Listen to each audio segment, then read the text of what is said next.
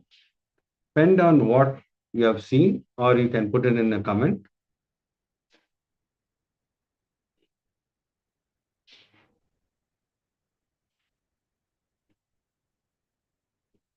Please take a notebook and a pen and write it down. So the more you manifest power, the more you get into the oneness with the Swamiji.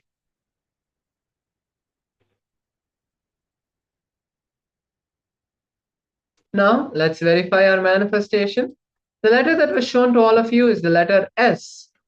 So if you're able to see the letter S, that is beautiful, or you are able to see the words with the starting with the letter S, that is beautiful, that is fine as well.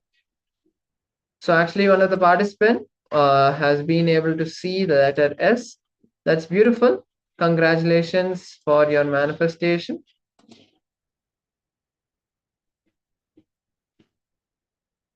That's perfectly fine. We are going to be having another round. So even if you saw it by mistake, that's perfectly fine. So now let's move to the round 2 of the manifestation.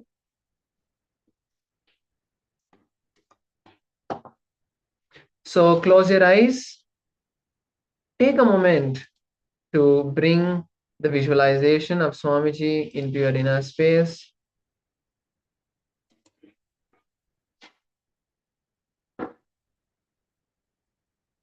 Start visualizing Swamiji in your third eye.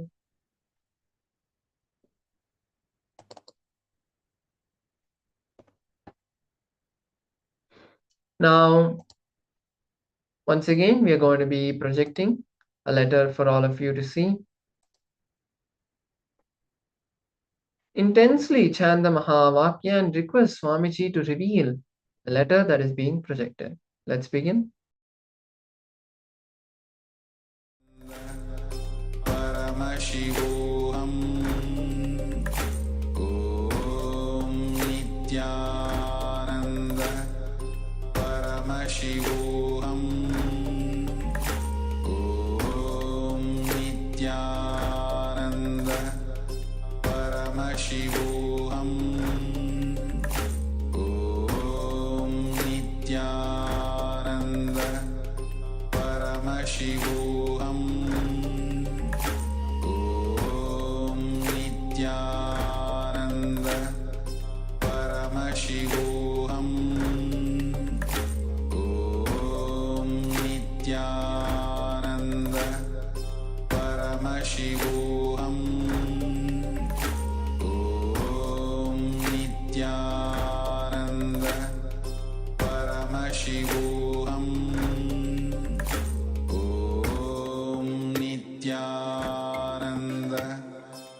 Paramashivoham Om Nityananda Paramashivoham Om Nityananda Paramashivoham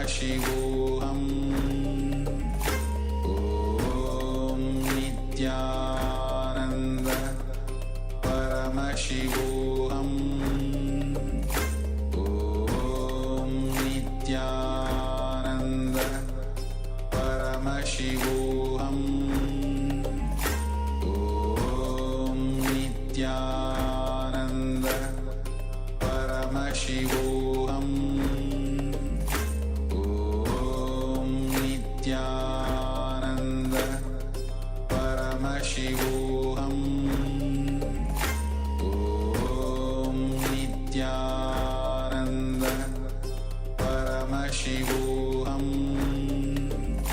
Om Nityananda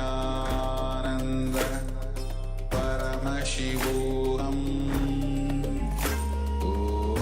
Om Nityananda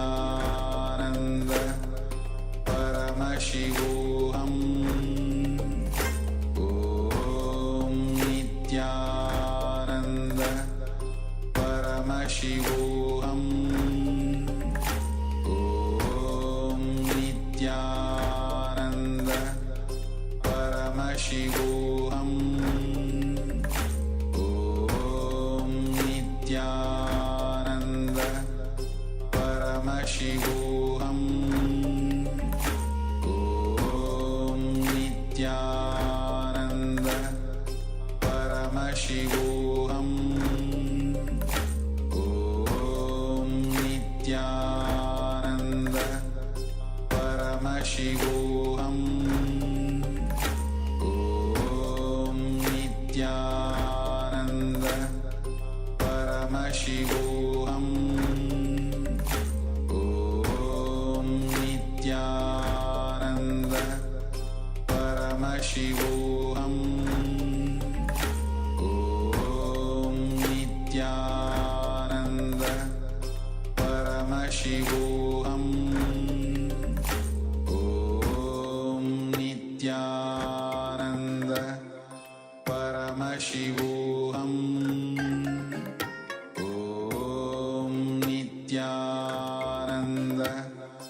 Paramashivoham Om Nityananda Paramashivoham Om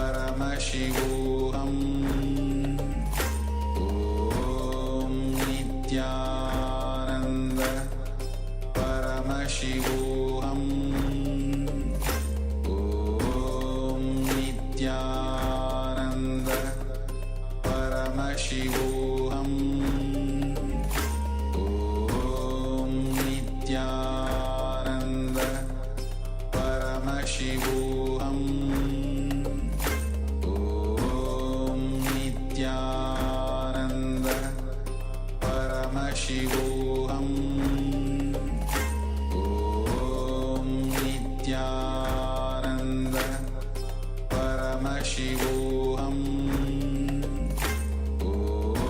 Om Nityananda Paramashivoham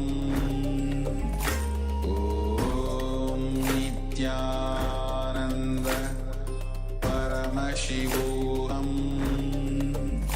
Om Nityananda Paramashivoham Om Nityananda Paramashivoham Om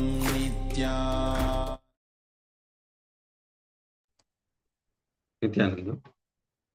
Now slowly open your eyes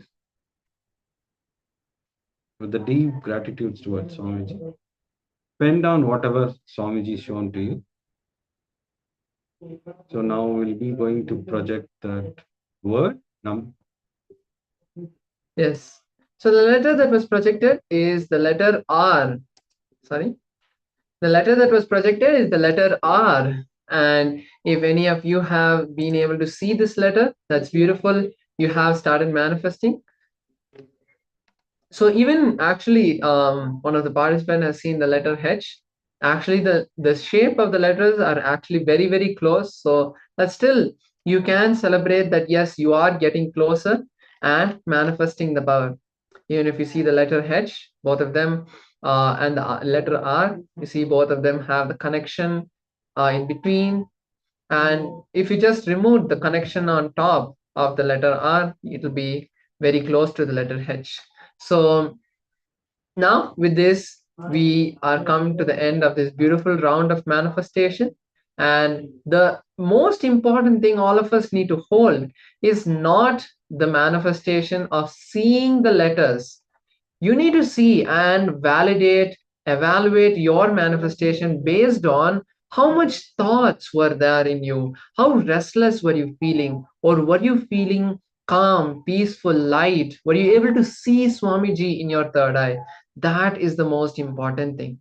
So with that, let us now learn about today's powerful cognition, which is the science of health. So N-health is a powerful technique that Swamiji has given all of us. The N-health is a way all of us can awaken the true cognitions, the true possibility of our body. Swamiji beautifully says that you don't even need to go to the gym to build your body. Swamiji also says that all of our diseases are a hoax. So when Swamiji says all of this, how is it actually implementable in our life? Because till now, none of us have seen anyone who has not gone to the gym but built a body. Maybe some of us would have seen some of the great yogis, but apart from them, in the general world, we have not seen people who just sit at home and build muscles. At the same time, we ourselves have experienced various illnesses and we have not been able to come out of them. So, Swamiji is giving us these powerful cognitions that once we make part of our belief system, then you will have no reason to go to the doctor. Because go to any person, any devotee of Swamiji who has been with Swamiji for the last few years, they will say that from the time I met Swamiji, I have not visited the doctor. Some of them would be doctors, and they would have only said that I am able to now heal my patients without the need of allopathic medicines. But ultimately, that is not that is only the expression, but that is not the end goal. Here, Swamiji is giving us the tools and techniques to break free from all our wrong beliefs about our body and experience Paramashiva through it. So let's now be in the space of listening and enjoy this beautiful satsang now on N health.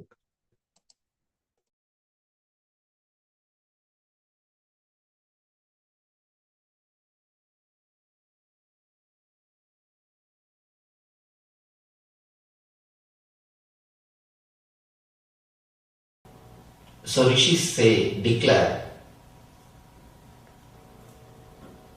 any disease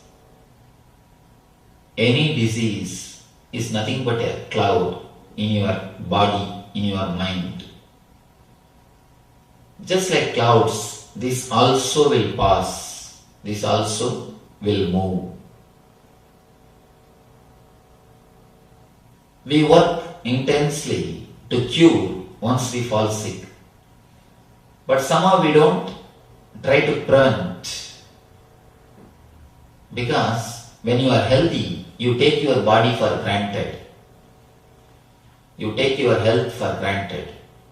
When you are healthy, you don't even remember your body.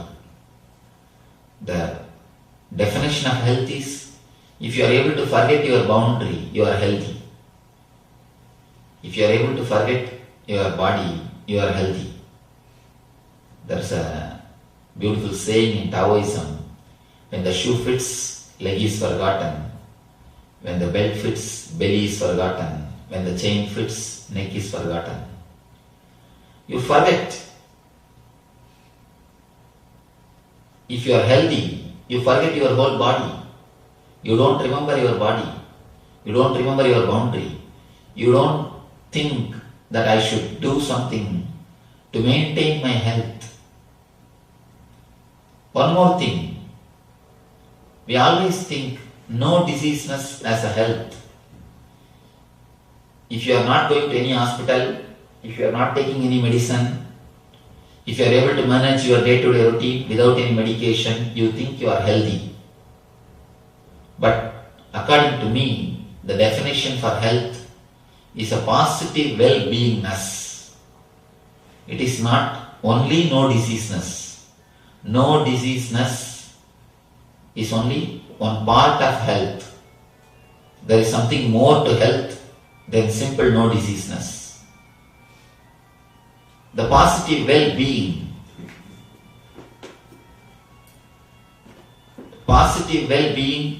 more than no diseaseness is what I call health. Life. If you look at the life from the point of view of the masters, ancient masters, the rishis, they say it is just to be lived in a blissful way. They say Anandam Brahma Navyajanat. There is a quotation. in Sanskrit. It means existence is bliss. Don't waste it by missing it. Existence is the very existence. Your very life, your very breathing, your very living in this body is bliss. They say the body is filled with nectar, with bliss. The very life is bliss. And then they advise, please don't waste it by not enjoying it, by not experiencing it. Once you start feeling I am the body, you start feeling the boundary. Feeling the boundary is nothing but sickness. When you forget the boundary, you are in health. When you are totally healthy, you don't walk, you just feel like flying. In Zen Buddhism, they say if somebody walks, he cannot be Buddha. Buddha floats. Means don't think you'll be flying, literally. It more means not a physical flying, it's a being which floats. When you are really healthy, when you are really blissful, when you are in ecstasy, you don't walk, you just float. Because your being is so light, so beautiful, just like a flower, you float on the planet Earth.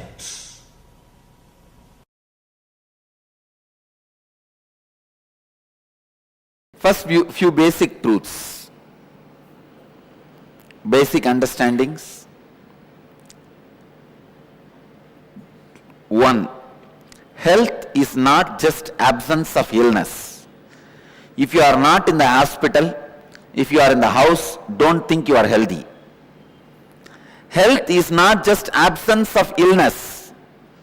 It is something more than that. It is well-being.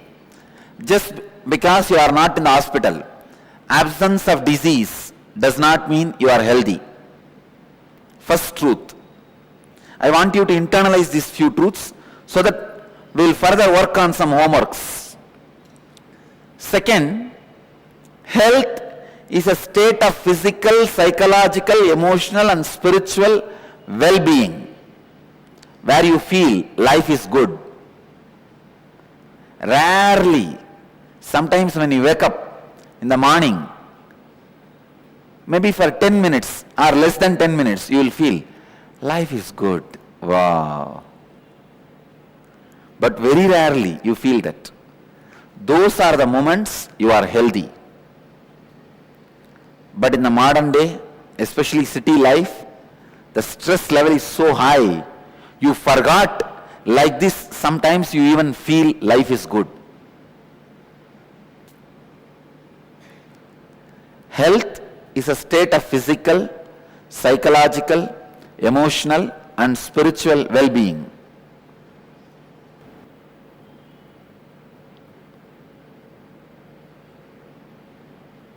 I wanted you to understand not only your patterns or engram, even the way you feel about you is very important for your health. Even if you don't have any external stress, but if you have a wrong idea about you, that itself can destroy your health. I have seen many villages. They don't have any stress. They are not in corporate companies. They don't need to get up and just eat their breakfast while driving and land in the corporate office and whole day get kicked by the boss, and the evening come back and just sit in front of TV for 1 hour and fall asleep. No, they don't live that life. Many Indian villages still retain their innocent life. Morning slowly they will wake up around 9 o'clock, come and sit in the village tea shop and drink the tea and talk the whole politics and story, everything till 12 o'clock.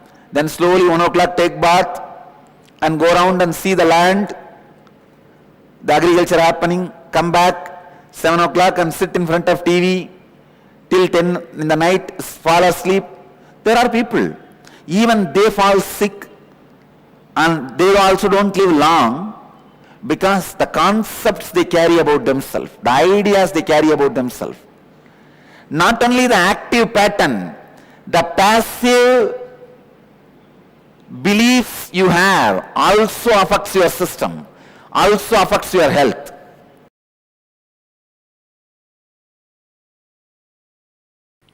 I can define health. Physical health means the stomach which can digest anything. Mental health means the mind which can digest any concept. The mind which can digest any concept is mental health. Stomach which can digest anything is physical health.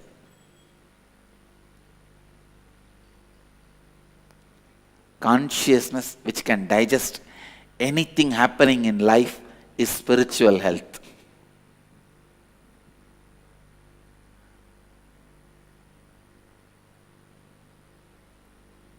I tell you, with these four tattvas, integrity, authenticity, responsibility and enriching,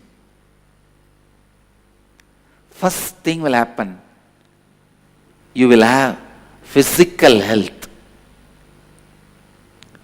You will have physical health.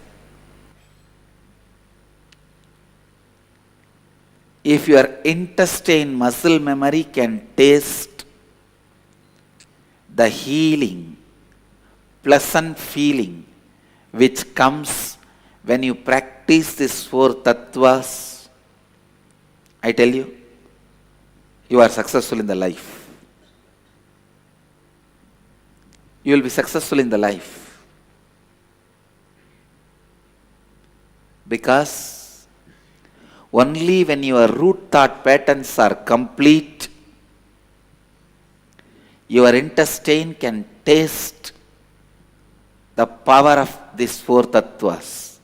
Till then, your brain may taste, but not your intestine.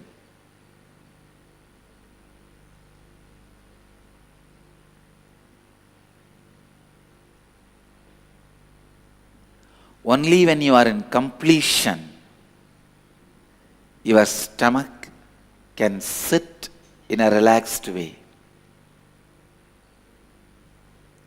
Sitting without restlessness can happen only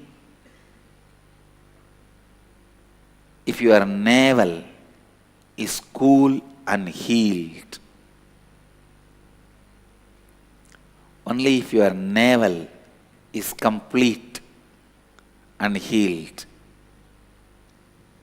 Spiritual activism starts when your muscle memory experiences,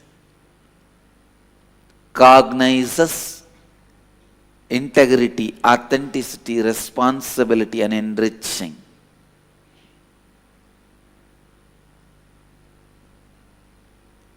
I tell you, if you start living integrity, authenticity, responsibility and enriching, first thing, the hundreds of questions you have, you will discover answers.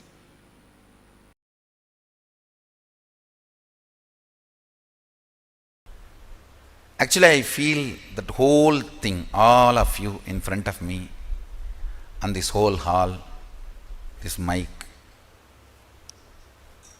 everything, this throne, everything, kind of a liquid, semi-solid,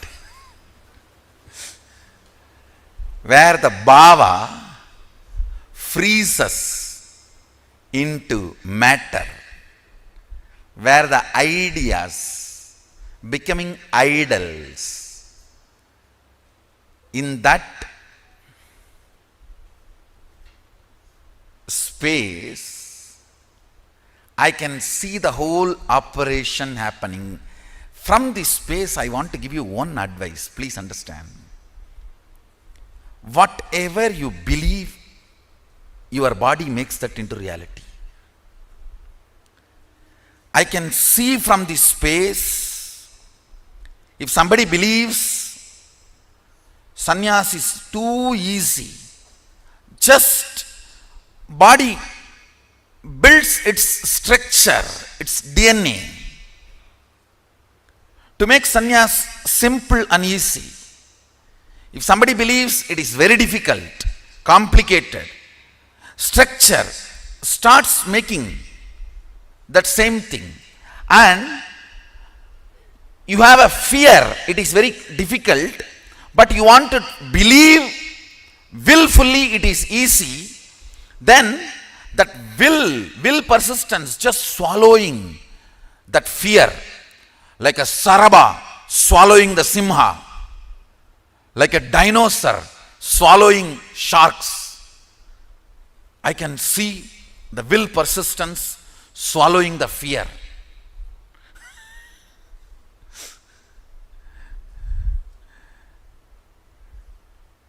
If you feel living in this place is the best, I am seeing you manifest that.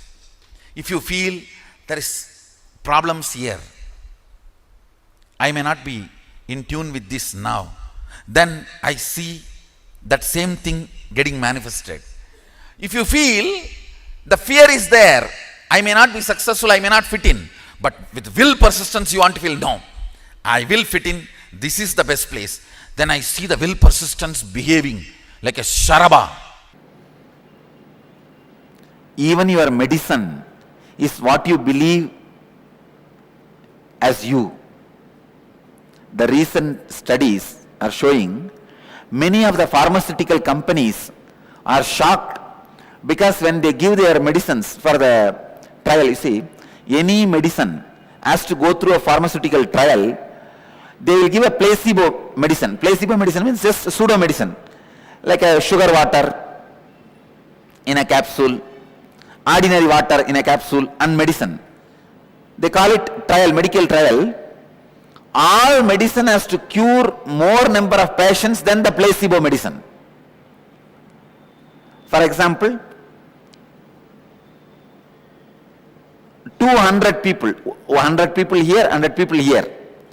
These 100 people are given pseudo medicine, just sugar water or capsule with ordinary water, pseudo medicine.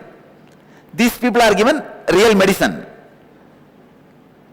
How many people get healed this side is called placebo effect. This side, at least more number of people should get healed twice, means 2 times they will do the same trial. Both the trials, here if 50 people are getting healed with pseudo medicine, placebo effect, at least 51 people should get healed in this side. 50, at least 1 person extra this side, only then this will be accepted as medicine. In 2 independent trials they have to do this. Now all the modern day pharmaceutical companies are in big trouble because more and more medicines are curing less number of people than the placebo effect. Placebo effect is able to cure more number of people, more number than the medicine itself. For example, when the Anazin company or Metazin, these basic medicines, when they started their first clinical trial, 30% placebo, 40% medicine cure. So they launched the medicine. Now the name has become so popular, the placebo effect has gone up. So now the same name, if the placebo medicines are given, already with placebo medicine itself 80% people are getting cured. And the real medicine is not able to compete with that. The real medicine is stuck with 50%. So understand, please understand, even your medicine is what you believe as medicine. Many of the modern day pharmaceutical companies, I have a reference for you. Recently an article, can you show that? It is from Meditech Drugs magazine, an international magazine. They are very clearly proving placebos are getting more effective. Drug makers are desperate. Drug makers are getting desperate because placebos are becoming more effective. They don't know why. We know why. I am telling you, this is the secret. The secret is whether you are health or disease or medicine, it is all what you feel as you passively. It's an article in Wired magazine. Many times, what you feel as you, your passive beliefs are more powerful than active engrams. We need to work on both. Now, I'll give you a process to work on both. We will be introspecting and doing a small homework. So it is a small exercise to find out your engrams, your patterns which destroys your health, which restricts your health. Then I'll answer your individual questions and help you to clear your engrams related to health. Look into your life and describe in detail the major fears you experience in your life related to health, both physical and mental health. Look into your life and describe in detail the major guilts you experience in your life related to health, both physical and mental health. Look into your life and describe in detail the major pains you experience in your life related to health. Sometimes it is physical, sometimes it is psychological, both physical and mental health. Maybe back pain, neck pain, sometimes only when you see your spouse headache, so many. Fourth, look into your life and describe in detail the major worries you experience in your life related to health. So, fears related to health, guilt related to health, pains related to health, worries related to health. Please start penning down. Each question is 100-mark question, so you need to write 2-page answer. Once you dig out your own engrams, if you want, I will give you some examples also, certain example. Please understand, first question. Look into your life and describe in detail the major fears you experience in your life related to health. You may have fears, oh, I may get heart attack because my father had. I may get diabetes because my mother had. I may get cancer because my elder brother had. This kind of fears. This may come, that may come. The way I am eating, my stomach is going to bust one day. So many things you must be having. The way I am living, I am going to die only in heart attack. So many fears. You may have in the deep corners of your mind, deep corners of your heart. Record them. Get them out. Let you know first about that. Then we can find solution for it. Same way, guilts you have related to health.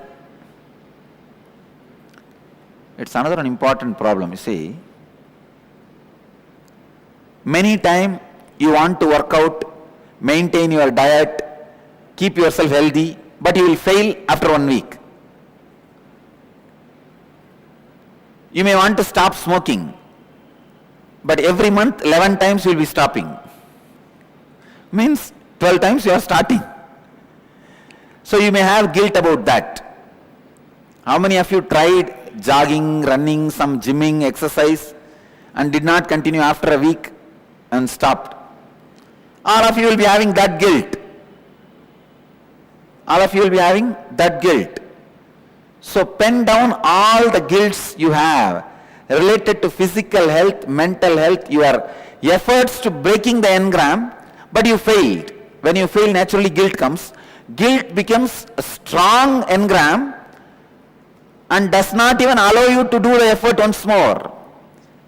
If you fail twice going to the gym, after paying the gym, third time you will never pay and you will never start. You will never plan for even taking the step because that guilt is there. So pen down all those guilts and major pains you experience in your life related to health. Physical pain, mental pain. Many times you even does not even want to remember about your body because you have some guilt, pain associated with it. And then worries you have related to your health. Worries are same like fear. Fear is little strong, worry is little superficial, that's all. Come on, please pen down. If you are not even able to find where they are, no one can help you. And I cannot get into you and find, only you have to find. I can only help you to break it. Living enlightenment process is living enlightenment process. I think I can give only this as an introduction. Living enlightenment process is living enlightenment process. Maybe I can give you the story of how this program happened in me.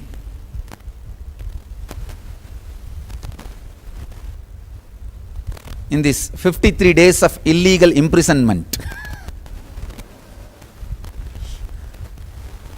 During the 53 days, maybe it was the evening, I was just going through Hatha Yoga Pratipika by a great master Swatmarama, Swami Swatmarama, who is master and compiler of the Hatha Yoga. Hatha Yoga means the science of becoming enlightened and science of preparing the body for enlightenment. You can say the science of bolting the enlightenment experience in your physiology. So that is Hatha Yoga. He's a great master, Swatmarama. I was just going through his books, his works. When I was going through a sloka,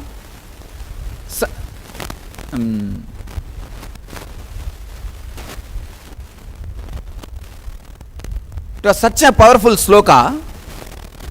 It was talking about the technique of changing the very shape of your body, the very physiology, just by altering the breath, nothing else.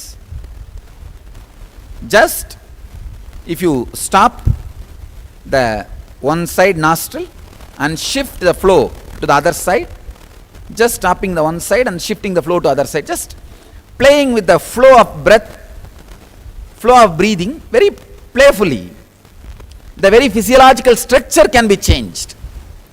The very size of the muscles, the very size of the hands, legs, eyes, the very physiological structure can be changed. I was really shocked. I said, oh God, how can this be? Does it really work in the modern day? Please understand, any technique, any process, any method, first I apply it on this physiology which I am having. See, this physiological structure, this body is born and brought up in this modern day, went through all the ups and downs of this modern day body, whether food or lifestyle or system, everything. So I apply it on this physiology. Only if it works on this body, it will work on those bodies. Actually, only if I apply it on this body and experience it, I will get a right word to transmit that experience in you. transmit that technique on you, transmit that process to you. That is an important thing you need to understand. I decided to apply that process on me. I'm just seeing how the whole flow happened. See, for example, if you lift 10 kg with your right hand, some changes happens in your muscles, some changes happens in your breath, breathing, some changes happens in your chakras, energy centers. Understand?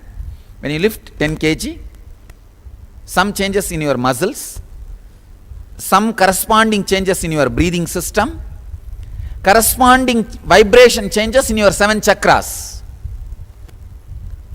So I was trying to do this trying to reverse this whole thing.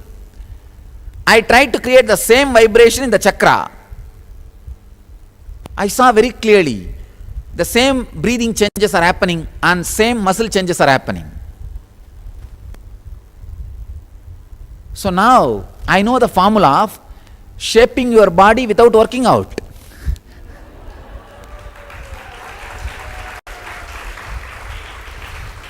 You don't need to work out. Just sit and create certain particular vibration with either sound or simple change of breathing technique, breathing formula. You can build your muscles. You can build your body as you want. It was such a strong revelation. Oh God. And I tried for 2-3 days. I could literally see body bulging or shrinking. So suddenly I got an idea. Why not make a mystical body? Body itself so mystically. So the whole right side should look like masculine. If they photograph, it should be very masculine, manly, and the whole left side should look like Devi, feminine. Just all I did is 24 hours played with the breathing.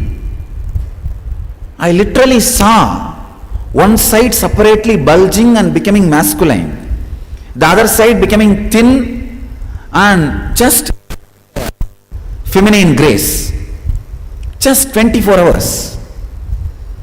I thought, oh God, what a science. What a great science.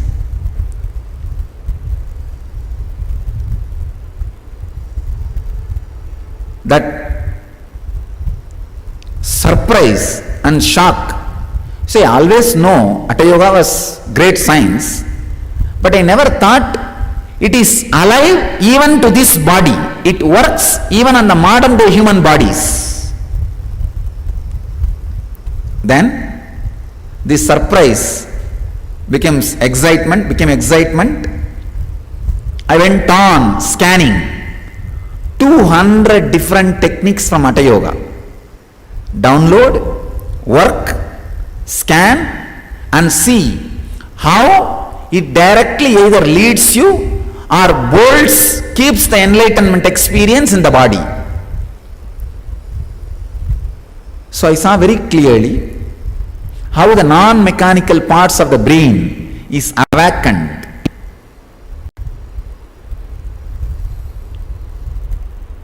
How that enlightenment experience can be stored in the body. The intelligence can be stored in the body. So every day it was such an excitement. Free time, 53 days. Where will I get? Every day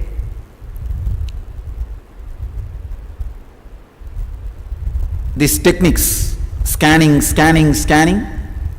I'll just apply it on the body and see how it responds. It takes hardly 3 to 4 seconds only for the technique to respond and express its full expression in my system. So in ordinary body it may take just 2 to 3 hours, that's all, nothing more.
Yes.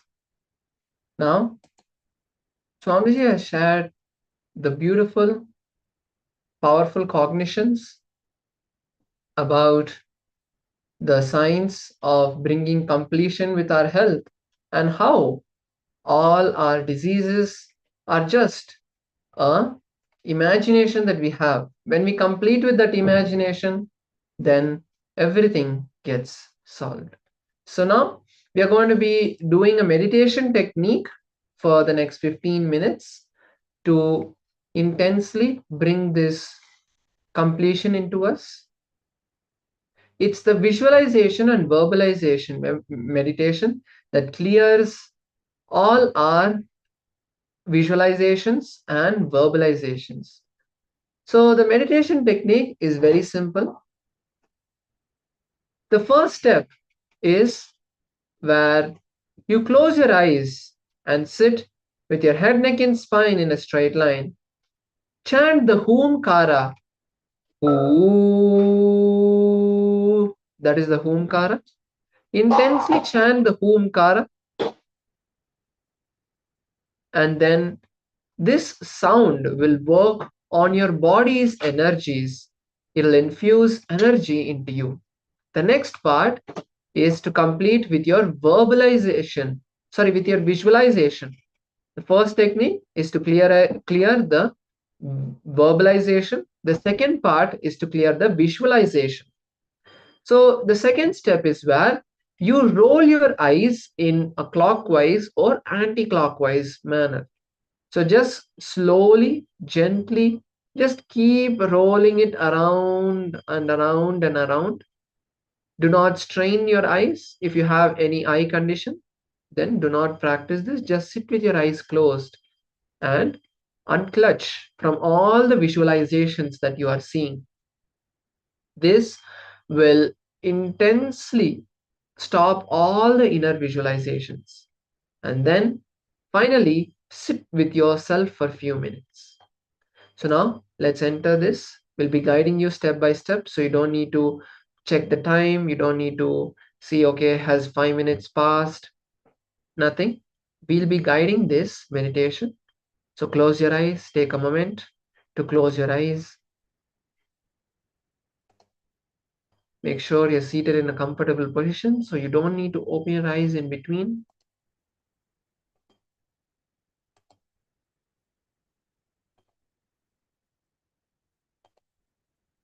Now,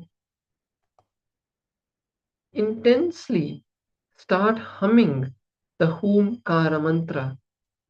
Ooh, ooh.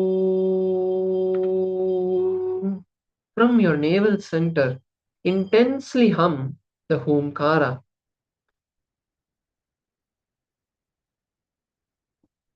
Let us start the first step.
Now let's move to the next step. Now stop the humming and start rolling your eyes in the clockwise or anti-clockwise manner. Let's do this for a few minutes without straining your eyes. Be gentle and at the same time do not stop. Let's begin.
Now, take a moment to just relax completely. Just sit with yourself for a moment.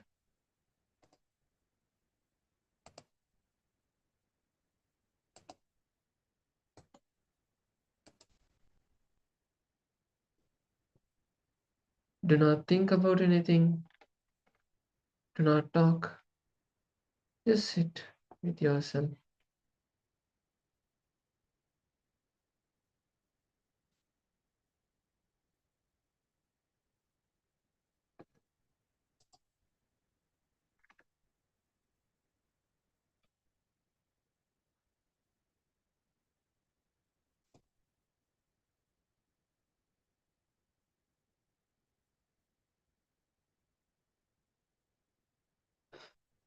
Just be with yourself for a few moments.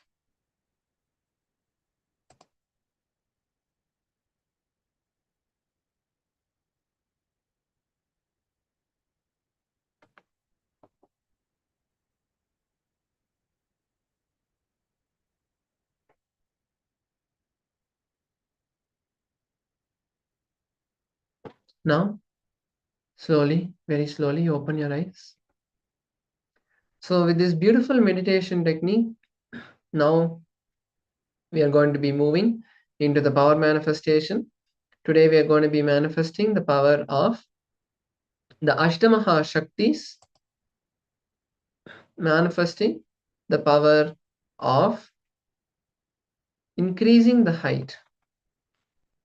So, the Shastra Pramana for this power is from the Vijnana Bhairava Tantra, sorry, the Shiva Samhita, chapter 5, verse 76 to 78. Let's now listen to the Shastra Pramana and then move into the manifestation. Maranam kadyate tena sakena pina kadyate tasya syat paramasiddhir animadi guna prada vayus sancharate dehe rasavriddhir bhavedruvam akasha pankaja gala piyutsamapi vardate. Beautifully, Paramashiva says, death is eaten by Paramashiva. Paramashiva is eaten by none. Paramashiva manifests the highest powers of the Ashtamaha Shaktis. The wind energy moves equally through his body, and the juices of his body change as he manifests the powers, the Rasavriddhi. The nectar extruding from the ethereal lotus, Akasha Pankaja, also increases in him. Now, let us move into the manifestation. So, for this manifestation, you will just need a scale to measure the height of the particular object.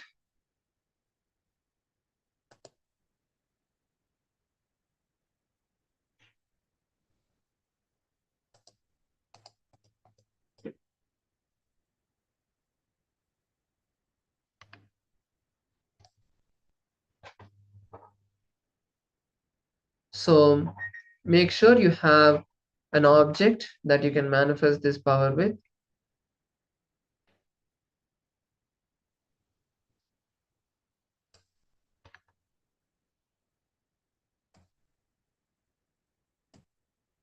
So for the first round of the manifestation, we are going to be actually manifesting the power on ourselves, actually, which is the increasing the height of our own body.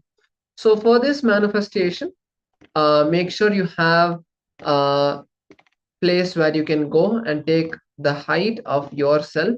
You can stand by a wall using a pencil, mark the height of yourself, and then you can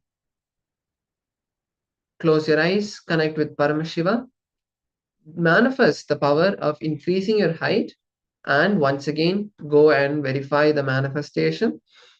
Or else, even if you have a height scale, you can use that. In any way, you can measure your height first. Once you have measured your height, then sit down, close your eyes, connect with Swamiji by chanting the Mahavakya, declare that your height is going to increase and chant the Mahavakya for a few minutes. Then you can verify your manifestation once again by verifying your height. So let's begin the manifestation now. All of you can start by measuring your height. Let's begin.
Slowly, very slowly, relax. Now let's once again take a moment to verify our manifestation. You can go stand by the wall and check and see if there's an increase in your height. So with that, we come to the end of this beautiful round of power manifestation. You can share your results in the Zoom chat to say that, yes, I was able to manifest. And you can also say by how much you were able to manifest. So with this, we'll now be moving into the next session where we are going to be learning about the deeper secrets into N health. So be in the space of listening now as Swamiji is going to be teaching us about these powerful cognitions.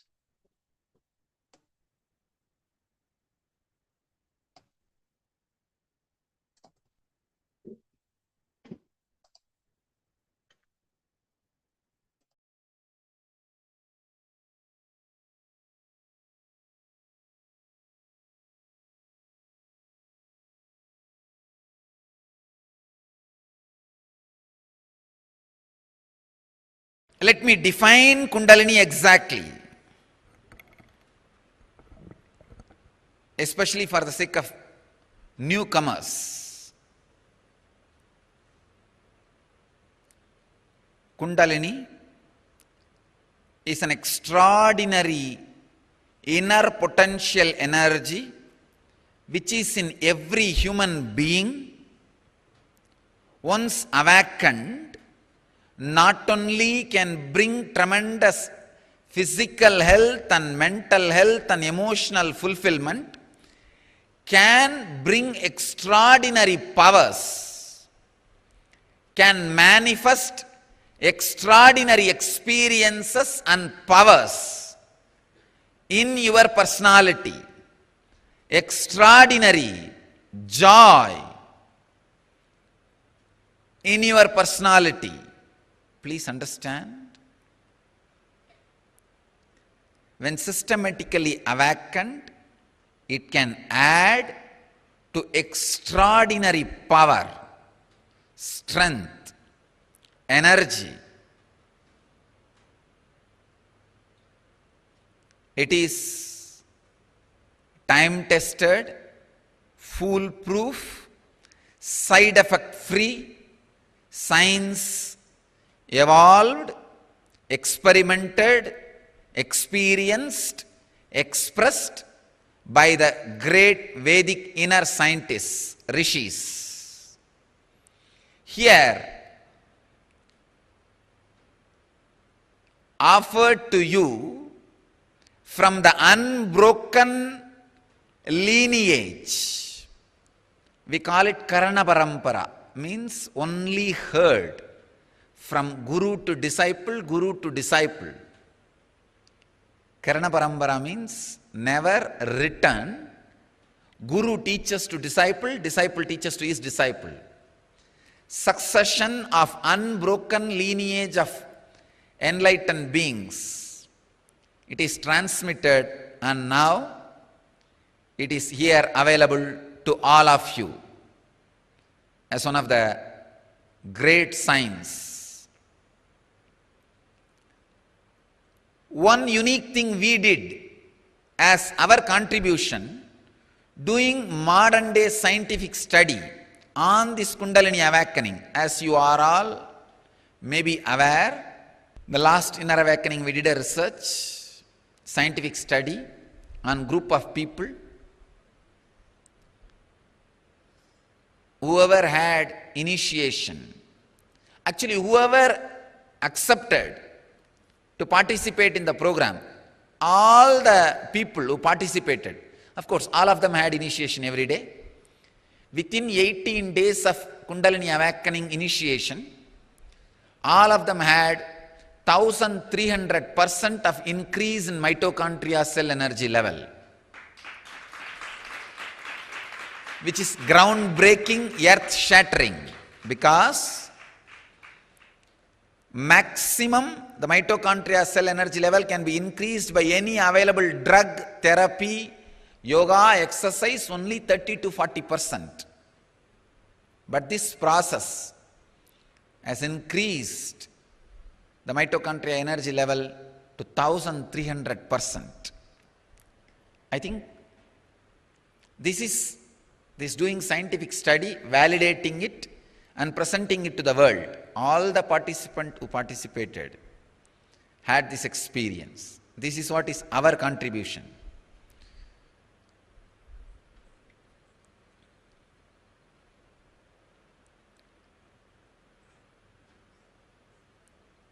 When the Kundalini is awakened, not only it brings tremendous energy into your mitochondria cell energy level, it completely recreates, rejuvenates your inner organs.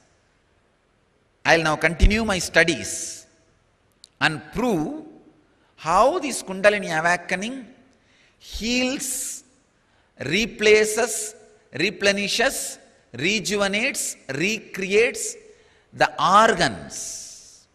Please understand, I am making this statement very consciously. Even the internal organs are recreated by the Kundalini awakening. And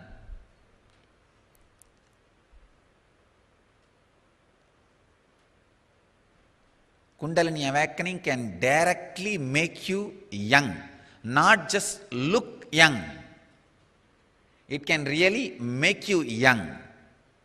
Because the mitochondria cell, if it becomes old and tired and starts dying, that is the aging process and death process. When the mitochondria cell energy is drastically improved, the degradation, deterioration and death of the mitochondria cell energy is stopped. So naturally it becomes anti-aging. The aging process stops. Not only you will look younger, you will be younger. This is the best technique to grow young. In your muscle memory, you have layers and layers of muscle memory. Understand this one truth. You are almost like visualize this. You are made out of layers and layers of clothes. For example, 25 saris are put one on another and pressed tightly. On that material you are made. Each layer sari is one layer of your engrams. For example, at the age of 3, all your desire, fear, greed, anger, pain, pleasure, everything is dependent on your mother's physical nearness. I am giving you an example. If mother's physical nearness is there, it is joy. If it is not there, it is pain. If there is an insecurity, it may not be there at all, that is a fear. Everything revolves around your mother's physical nearness. At the age of 7, all your fear, greed, anger, pain, pleasure revolves around the toys you have. At the age of 10, all your pain, fear, greed, everything revolves around the need of friends. Living toys you have. If you have more friends, you feel more joy. Less friend, pain. And fear of losing a friend.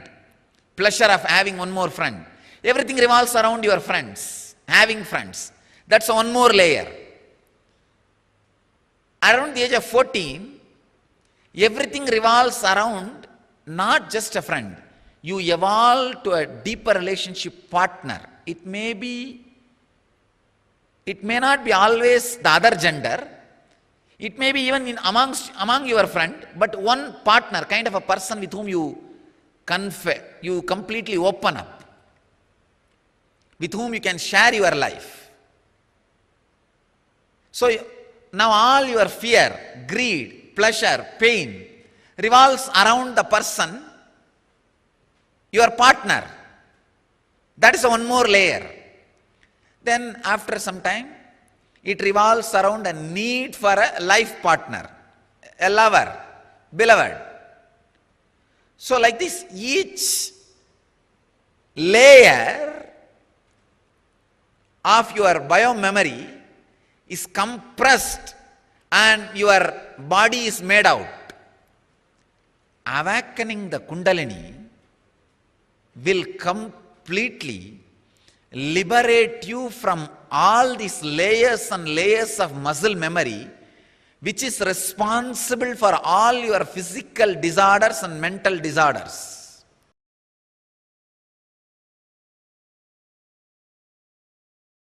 We always take our body for granted. My last few words, this is the gist of the whole class. We always take our body for granted and exploit more than what it can do. Instead of feeling grateful towards it, we start exploiting the body. And if you feel grateful towards the body, the intelligence of the body will be more active and more alive. You go and pray to so many gods, so many goddesses, to so many deities, to so many gurus, but you never keep friendly attitude with your body. There is a beautiful technique in Tantra. They pray to their own body.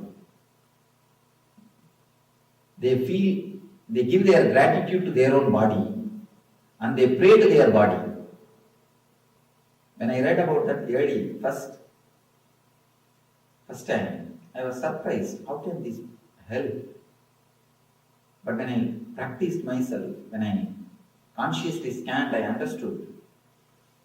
First thing, your body intelligence gets awakened.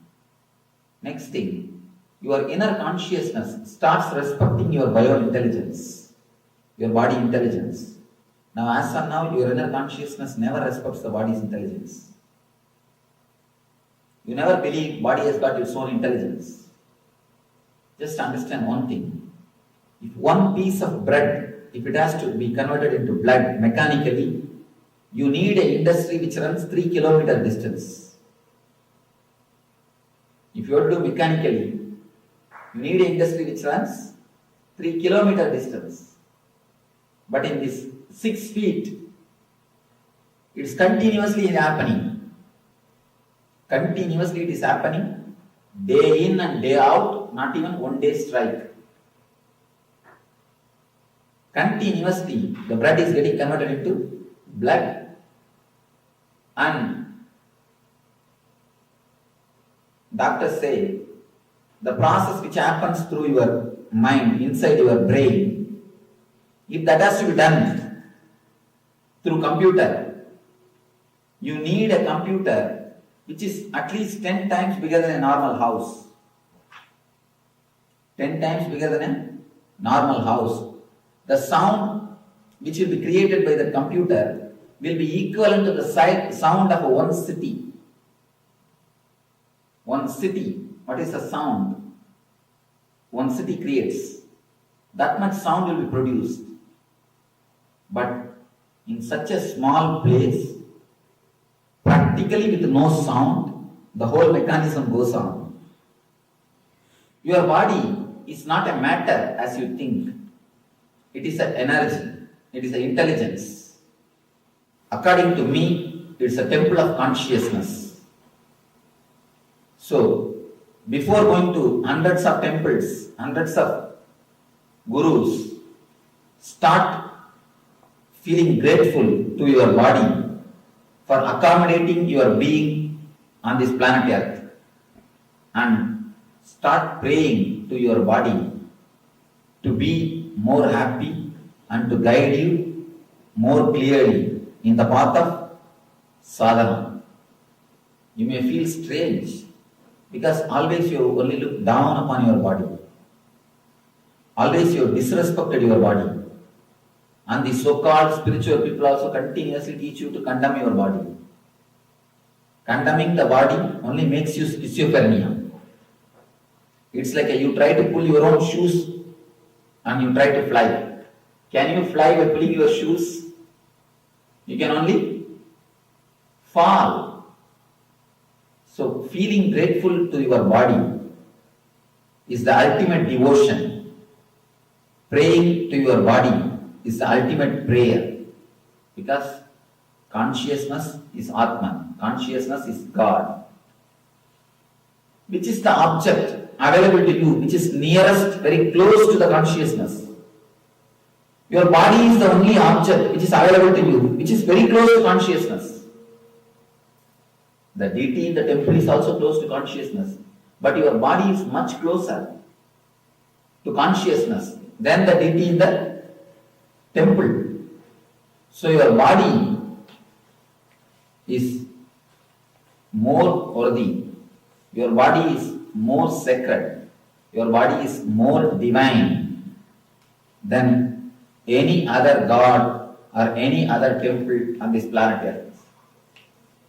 One important thing you need to understand: why we disrespect body. First thing, we have the idea about beauty. We always have some model in our mind. So we try to become that model. When you have somebody as a model, you don't have a deep respect or love for your body. You don't feel comfortable with your body as long as you have some model. You try to become that model. You try to do makeup, or you try to behave, or you try to live like that model person.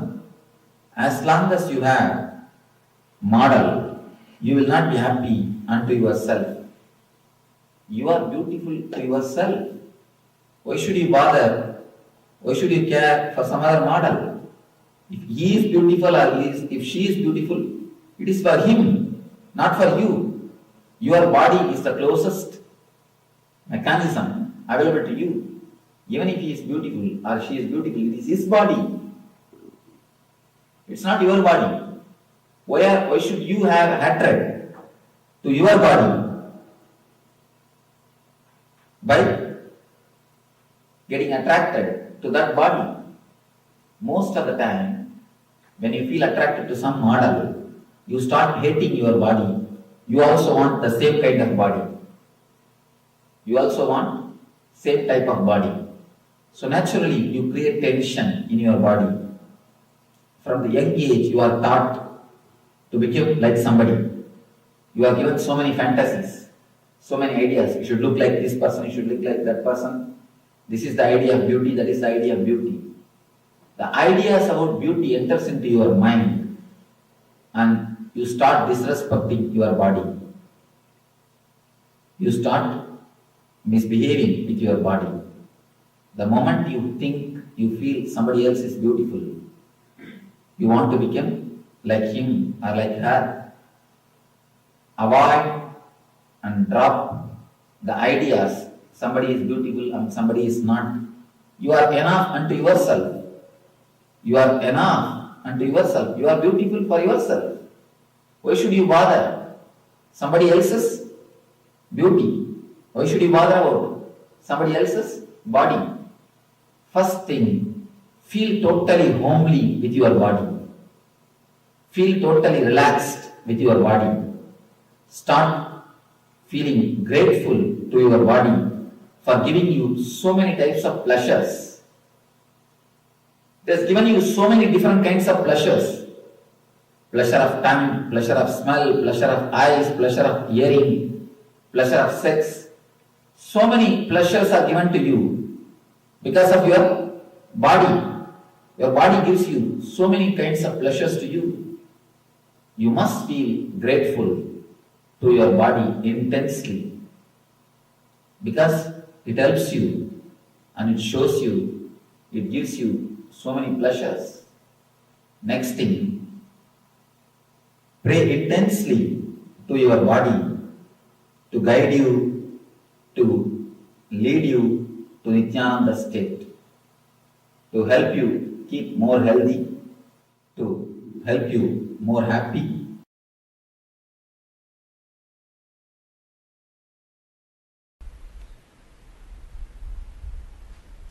Today's sutra is 138th sutra in Patanjali's Yoga Sutras, and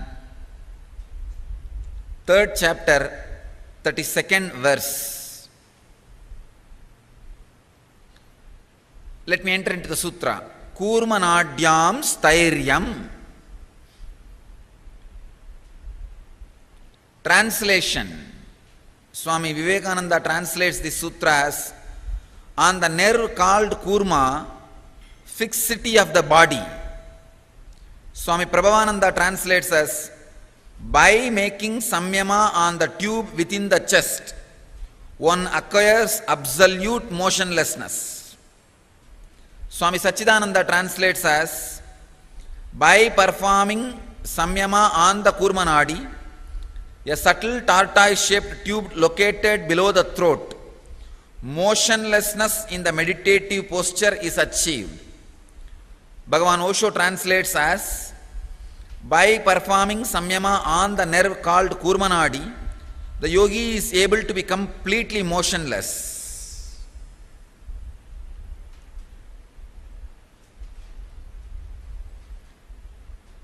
Today we are going to completely enter into a different samyama. No movement.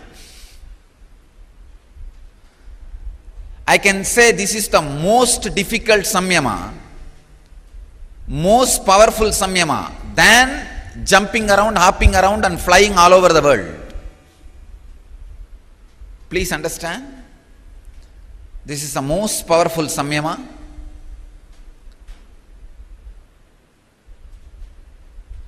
By nature, your body and mind moves. But consciousness is always achala, doesn't move.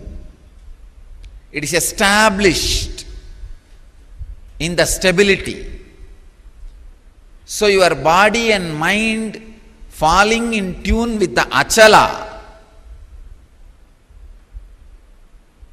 is more difficult and more important, more powerful for your enlightenment than movements. Understand?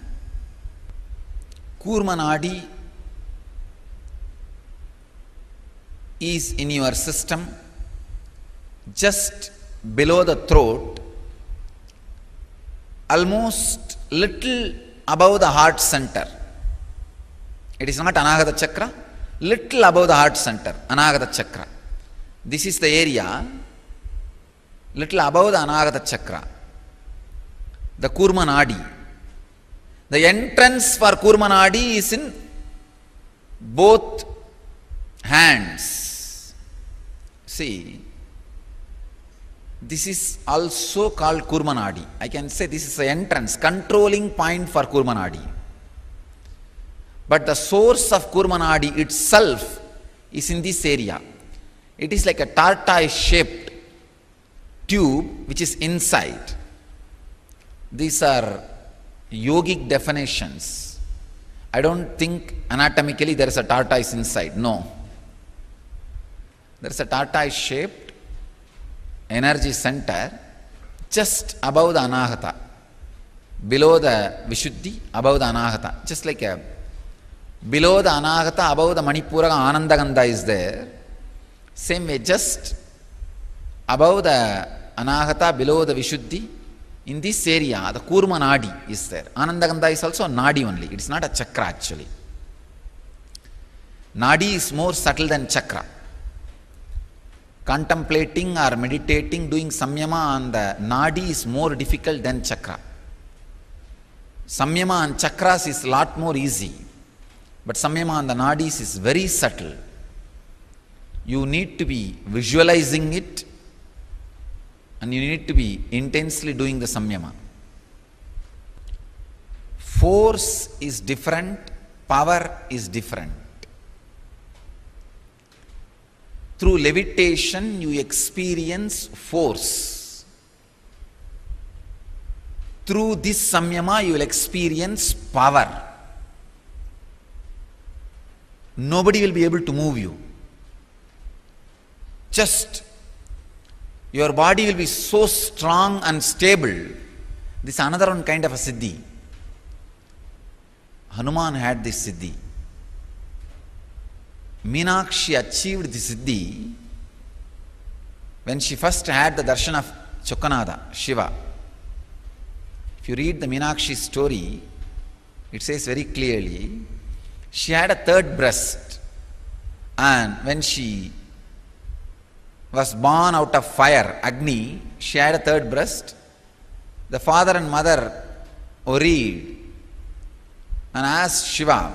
Shiva said, don't worry, when she sees her would-be, that will disappear. It's a mystical story. She was experiencing force, means she can destroy any army. She can do anything in the outer world. She was expressing force, but she was missing one dimension of power for her enlightenment. Her enlightenment was not yet complete. She was a great successful personality in the outer world, but her completion has not yet happened. Only when you experience power, you are complete, not just force. Force moves, power makes you stable. When she gets the darshan of Chokkanada in Kailash, Mahadeva, Shiva, the moment she sees the Shiva's Nayana Diksha, her Kurma Nadi gets awakened. And she experiences power, the stability, and enlightenment happens in her. She decides to stop fighting. Otherwise, person like Meenakshi, she went to Kailash all the way just to conquer, but the moment Kurmanadi is awakened, she realizes the power of stability.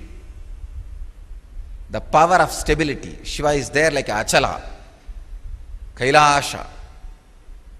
Not only the Achala, he himself is an Achala, immovable.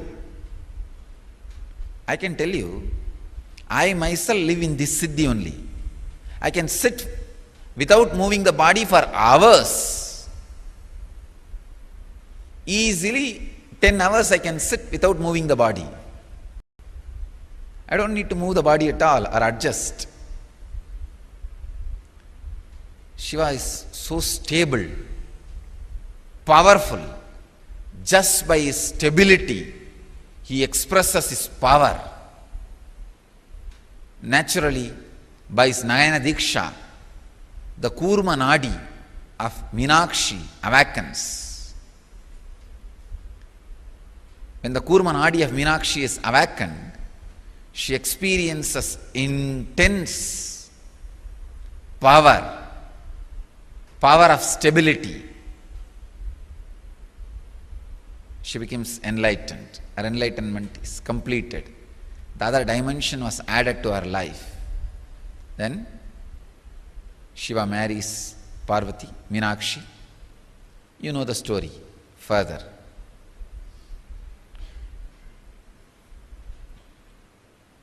Hanuman had this siddhi. Once he was sitting, Bhima was traveling when Hanuman was sitting. So Bhima said to the Hanuman, please move, don't sit on the path, I have to walk. Hanuman says, I am an old monkey, please you yourself move my body and go. Bhima tried his best, nothing could be done. He could not move, even Hanuman's tail. It's a very powerful samyama. I can tell you, directly this will work on you in one session. Understand, from today, I am going to give series of samyama. Please understand, every day the sacred secret in the samyamas I will reveal. Every day one samyama, we have to complete it so that we can start Brahma Sutras again. And very clean, straight instructions. I am not going to waste much time. In introduction, straight away giving instruction about the samyama and making you do it. So from today, it will be samyama series. And Patanjali is taking us to deeper and deeper layers of samyamas. Understand, suddenly you will see, today the whole energy will change. There will not be any body movement. Today samyama you will see. Just one small instruction change. So all the people who never used to levitate, now will experience this samyama. Because this will be very successful for the people who never levitated. See, your biomemory setup is for this samyama. And nobody will be able to move you. And you will experience such a strong stability and power.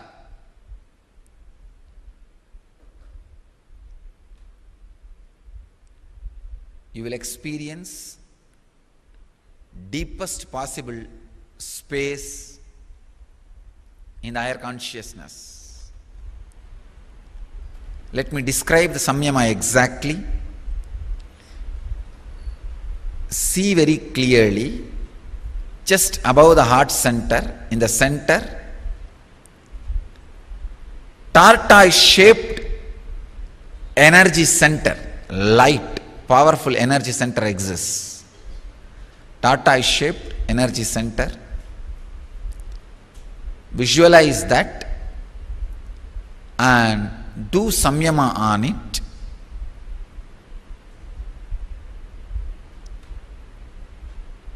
Suddenly you will see very thought flow stops. You will feel like your whole body has become like a stone. It has become like a stone.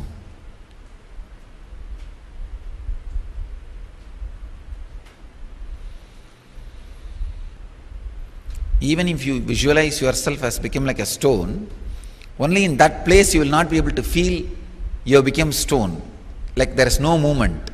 In that place you will always feel there will be movement. Now, visualize that Kurmanadi, energy center, just little above the heart, as a light, and sit like a huge rock, sit like a huge mountain. Visualize you are stable and powerful like a mountain. Enter into this samyama.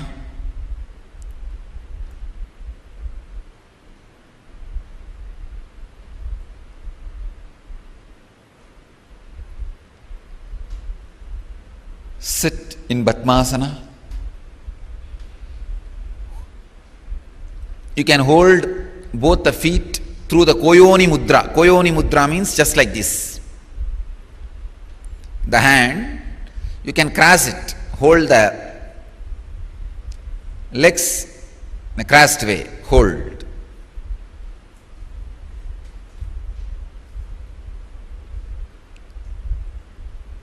Sit stably. Feel you are a solid rock, huge mountain, no movement. Visualize the Kurmanadi, small tortoise-shaped, intense light just above the heart center. Feel you are like a stone, huge mountain. Continue on this samyama. You can use tulsi beads, mala, which can touch exactly on the Kurma Nadi to bring awareness to the Kurma Nadi, or green beads, the green gems, maragada, also can be used to awaken the Kurma Nadi.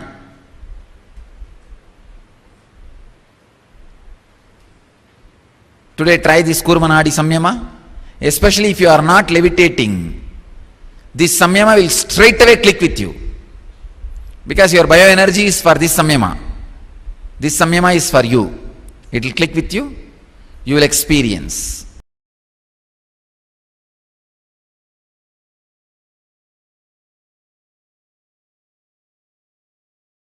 Shivoham Om Nityananda Paramashivoham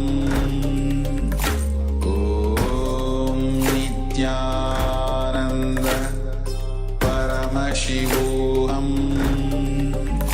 Om Nityananda Paramashivoham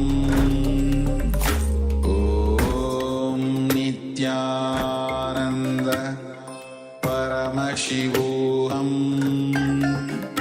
Om Nityananda Paramashivoham Om Nityananda Paramashivoham Om Nityananda Paramashivoham Om Nityananda Paramashivoham Om Nityananda Paramashivoham Om Nityananda Paramashivoham Nityananda Paramashivoham.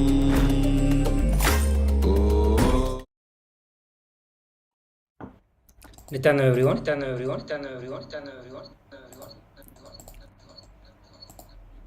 Yes.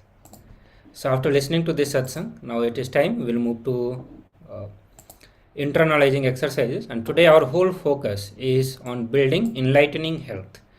And Swamiji has given various powerful cognitions on what is the right health. The very first thing that we need to do is to develop an understanding on what is the right health. We all have some understanding and we all have certain desires on how we want to build health.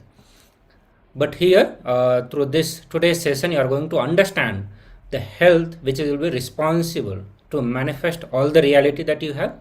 Means building a health, kind of health, which will help you to manifest the desired reality you have, and ultimately manifesting enlightenment. So from that context, we are learning the various powerful cognitions and understanding on today's health session. So as part of this intra-analyzing exercises, you are going to be working on writing down the earliest memory and idea that you had about health.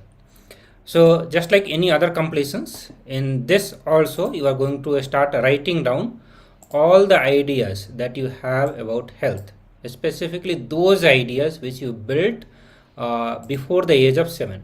But whichever idea you can remember, start writing it down, and also write it down at what age it would have happened. Okay, approximate age also you can write it.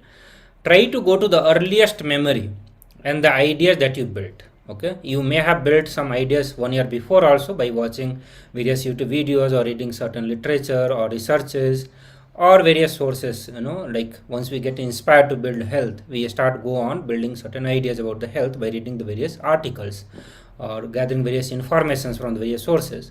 So not just those, but try to go back as possible, like 6 year, 5 year, 4 year, 3 year. Go back and find out what all ideas you built, what all memory you have about your health. So recollect and write down the incident and your experience about when you first fell ill. So once you have written down, this is the second step. In the second part, you are going to write down the incident and your experience about your first illness. So first time when you experienced illness, write down the experience of that. Write down the complete incident detail, how you experienced, what all happened, and what went inside. And then third part, recollect and pen down the incident and your experience of the first time when your near and dear one fell ill. So third part of this is you are writing your experience of your near and dear one falling ill. So that time, what was the incident that happened, what was your experience, how you experienced, how you perceived, how you cognized about, let's say, your mother. When your mother fell ill, how you felt about it. Okay. Then fourth is look into your life and describe all the incompletions you experience in the areas of health with respect to your own health and the health of others in your life. So we always have certain idea when others fall ill, how you respond to that. There are many times you will get nervous, you will get very serious, sometimes very sincere, and will start becoming very caring. Sometimes, let's say if it is your father health, it may trigger pain also, some kind of fear in you also, especially if you are dependent on them, all your people on whom you are dependent. Okay, so whoever you are very close to, if they fall ill, you go through a complete different experience compared to somebody else falling in or falling sick in your life. So here you are going to look in and describe all the incompletions that you experience in the area of health and with respect to your own and others in your life. So please start writing it down. We are going to give you a few minutes for this process. Understand this is total 4-step process, total 4 aspect of your life which you are going to be looking into and writing down about that one. So let's start now.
Yes.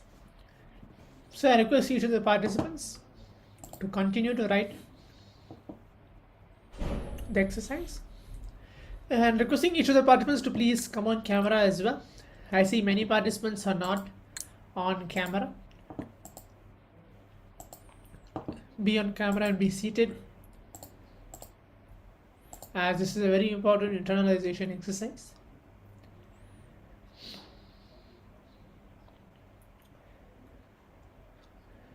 Just continue writing. We have few more minutes left. Make sure you write everything in detail. And let's continue.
Yes. So now let us all relax. Get back to our position. Requesting each of the participants to get back to our position back. Please turn on your cameras. All the participants who are there. I can see the participant name Si Hei Ning, Gabri Harris, Zui Ping. Please turn on your camera and be seated. We are entering into the powerful Kriya today, which is Kundalini in health through and Kriya. Today's whole theme is to make us completely healthy, to live a healthy yogic lifestyle, directly guided by Swamiji himself. The whole session from the morning, from the yoga till the end, till we receive the darshan of Swamiji today. We're going to be learning more and more about that. So let's prepare ourselves. Kriya is a very mandatory requirement to keep your cameras turned on. Sit and practice the Kriya as what Swamiji mentioned and listen to Swamiji himself. So let's take a moment as you're going to begin the Kriya now.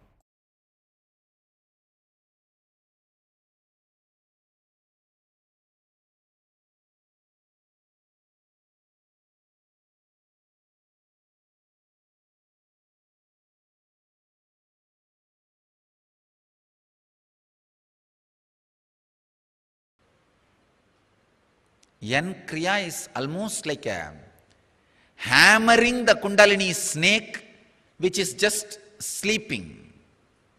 When you hammer a snake, what will happen? And this snake cannot be killed. That's the important thing. It will just wake up and reach your crown center. Vomit nectar, not poison.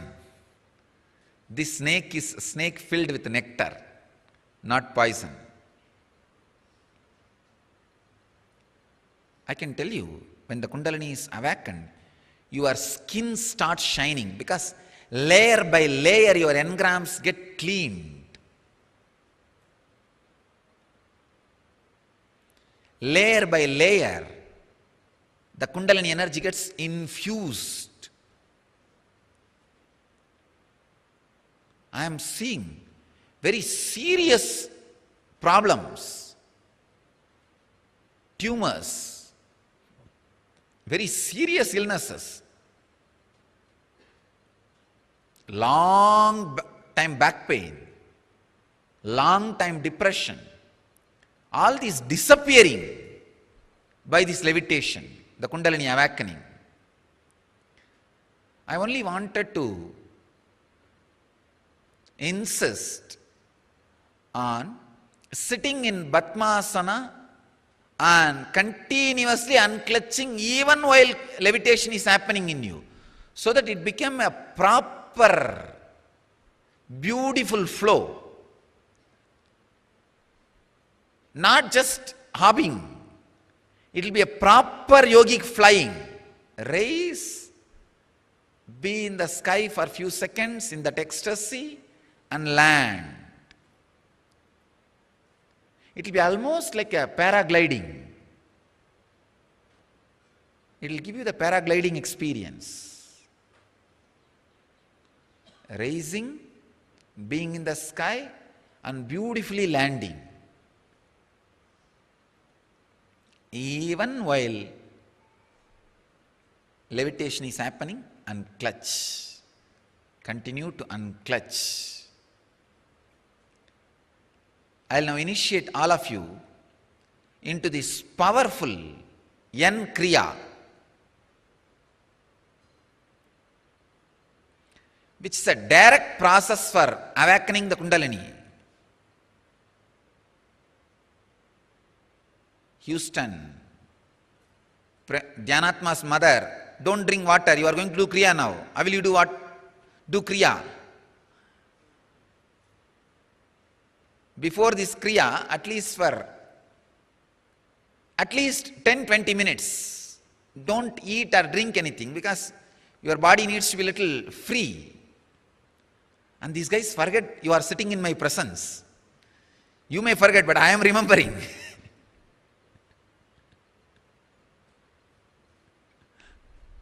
That is the power of Nayana Diksha. See, if you are only you are seeing me, You need to be continuously alert to do whatever I am saying. But if I am also seeing you, you can be rest assured you are doing it properly, otherwise I am going to catch you.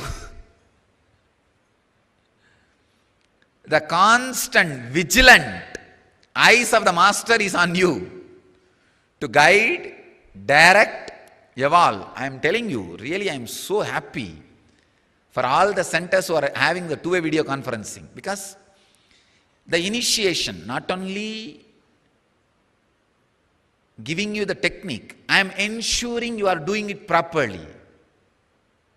And Nayana Diksha, when Master sees you, a special kind of energy falls on you. Initiation happens in you. Constantly I am seeing people who are sincerely doing it, attending it, and able to connect with them more, able to give some special instructions if needed. I tell you, you seeing me, okay, but not that great, like Master seeing you, me seeing you. Because when I see you, you cannot drink water now. You have to do the Kriya properly. It's almost like a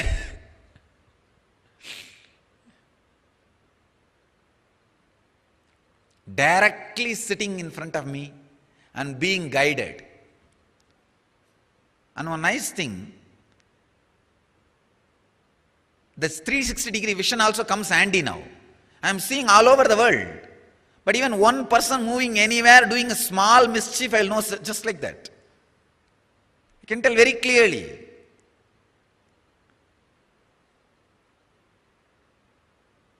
Even the person who is sitting in the last row in Singapore, I can say very clearly, he is not sitting properly. The guy white t-shirt, last row, he is constantly moving around. It is very nice to be in the direct eyes of the Master and do this kind of extraordinary processes.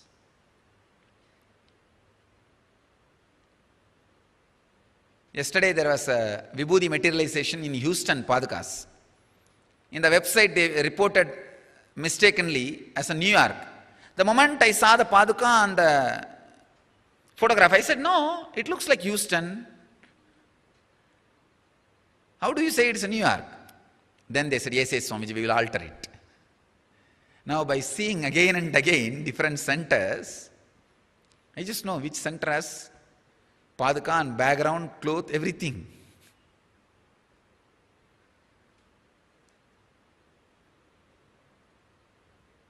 It is always good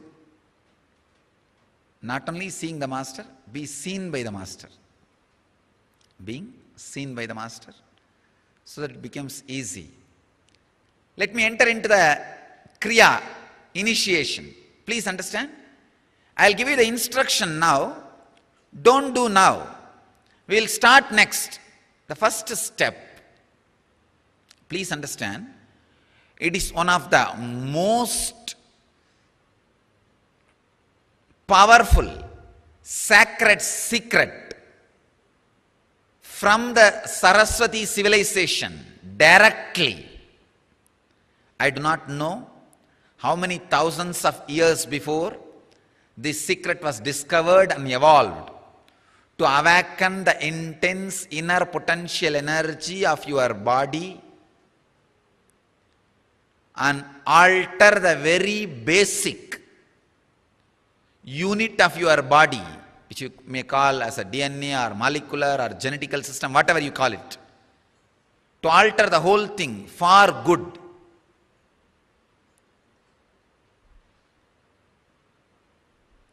Now I am making this science available to you all after doing thorough scientific study and observation. And I tell you, no side effect, no negative effect, only side effect is health and bliss. Do it with courage, and sincerity. My only request is, if you already have any serious heart conditions, hypertension, high blood pressure, other serious illnesses, then don't do. Just sit and sit with restful awareness in this presence. When others are doing this kriya, that is enough, because your bio-memory is very intelligent. It catches the high frequency and energy even while others create it. This is what I call passive kriya, like a passive smoking. How a passive smoking also affects a person who is not directly smoking, same way passive kriya also brings health to you. If you are sitting around the people who are levitating, if 7 people are levitating in the group where you are sitting, I guarantee within 21 days your body will catch levitation. Because your muscle memory is very intelligent. Even without you doing a kriya, if you are sitting with a group of people who are levitating, your muscle memory will catch it and it will start jumping. It will start doing it.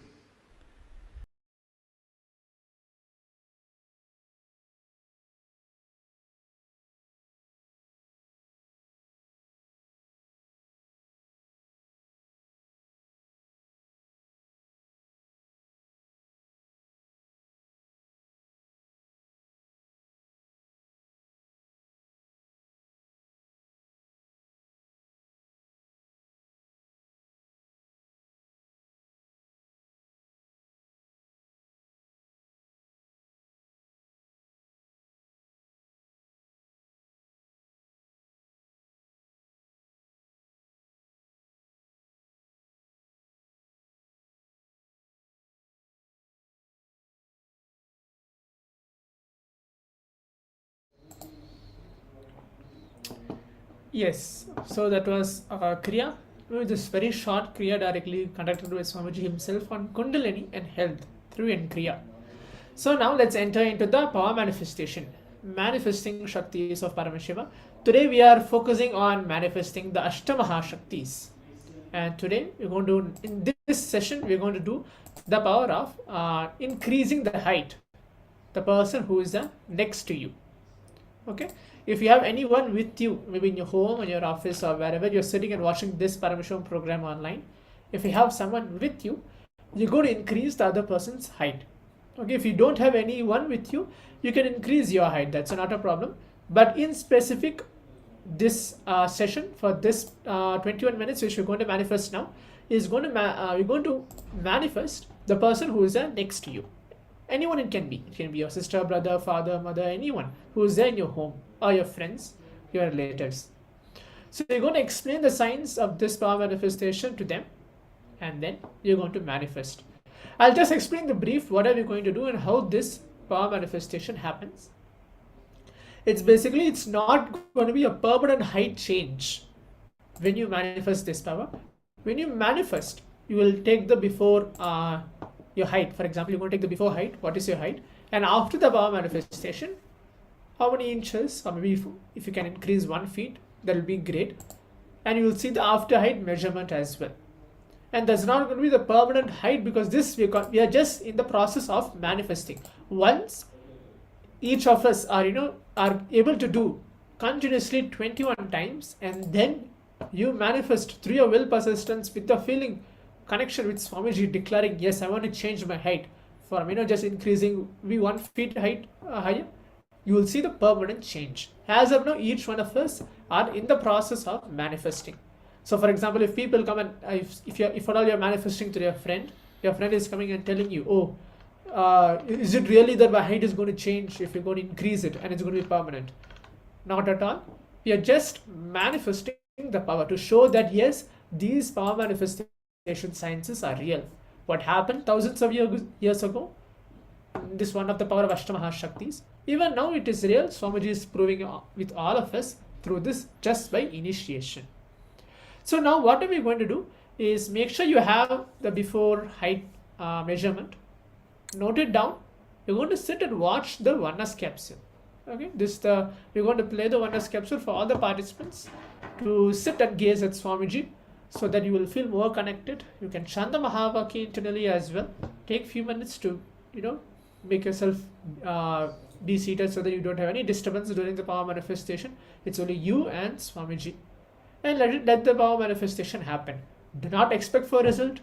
Do not even think whether it's going to manifest or not. Just you and Swamiji for the next few minutes. Just watch the oneness capsule, chant the Mahavakya, let the manifestation happen. And let's begin now.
கனிகளை கொண்டு உன்னை பூஜித்தோம் அருள் தருவாய் கலி என்னும் கடலினில் மூழ்கிட்டையும் இனி கரம் தந்து காத்திட்டு கருணையும் பொய்கையில் அலர்ந்திட்ட அளவற்றம் போல உன் திருவடியில் வாழ்ந்திட நித்தியனின் வாராய் அருணாச்சலனே நீ வாராய் அகண்ட ஜோதியனே வாராய் அல்லல் நீக்கிடவே வாராய் அகிலம் போற்றுகின்ற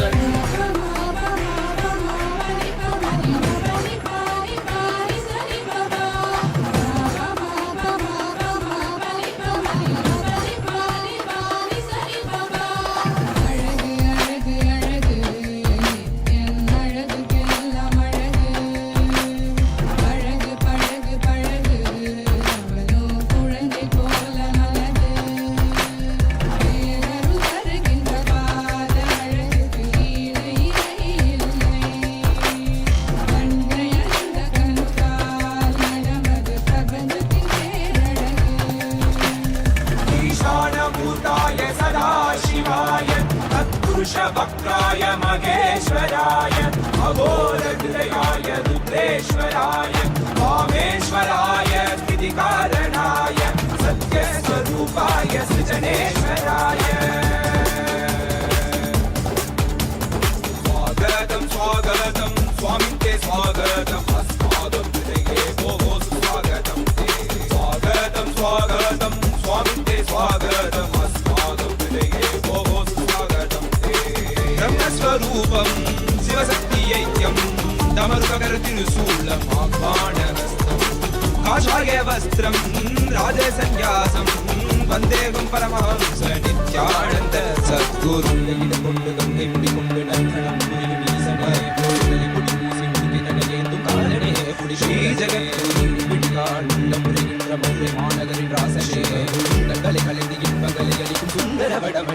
சத்துராயுதங்கள் நித்தம் உரைகின்ற செவ்வி கொண்ட செல்வனே சொக்கனே எந்த சோமனே ஐய சோதி வடிவான ரூபனே அடிமுடி காணா அண்ணா மலையே அகிலம் போட்டிடும் வைக்கனே நாகாவரணே நால்வது போட்டிட நயம் நாடிடும் நாதனே ஆழ காலமுண்டு ஆழம் பாடுதடில் ஆனந்த நடமிடும் ஆதி செய்வனே அங்ககிடம் கொண்டு கங்கை முடி கொண்டு நந்தனம் புரியும் ஈசனே சுடலை கொடி பூசி முடுகை நடையேறும் பாலனே புலிகோலனே வீடின் விடிகால் உள்ள முறைகின்ற மதுரை மாநகரின் ராசனே இன்னல்களை கலைந்து இன்பங்களை அளிக்கும் சுந்தர விடமணி நேசனே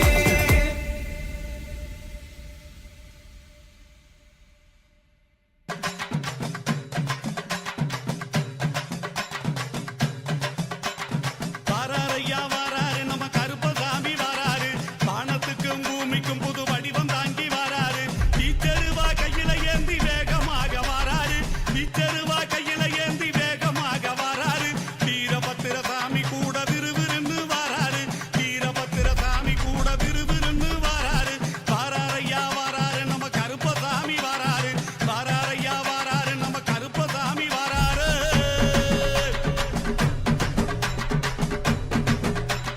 காடு மலை மேடுகளை கடந்து நடந்து வாராரு கண்ணு மொழிய உருட்டினாலும் கருணை கொண்டு தாராரு செவக்க செவக்க வெத்தில போட்டு சிரிச்சுக்கிட்டே வாராரு செவக்க செவக்க வெத்தில போட்டு சிரிச்சுக்கிட்டே வாராரு சின்ன கருப்பும் பெரிய கருப்பும் சேர்ந்து வர வாராரு சின்ன கருப்பும் பெரிய கருப்பும் சேர்ந்து வர வாராரு வாராரையா வாராரு நம்ம கருப்பசாமி வாராரு வாராரையா வாராரு நம்ம கருப்பசாமி வாராரு ஏய்!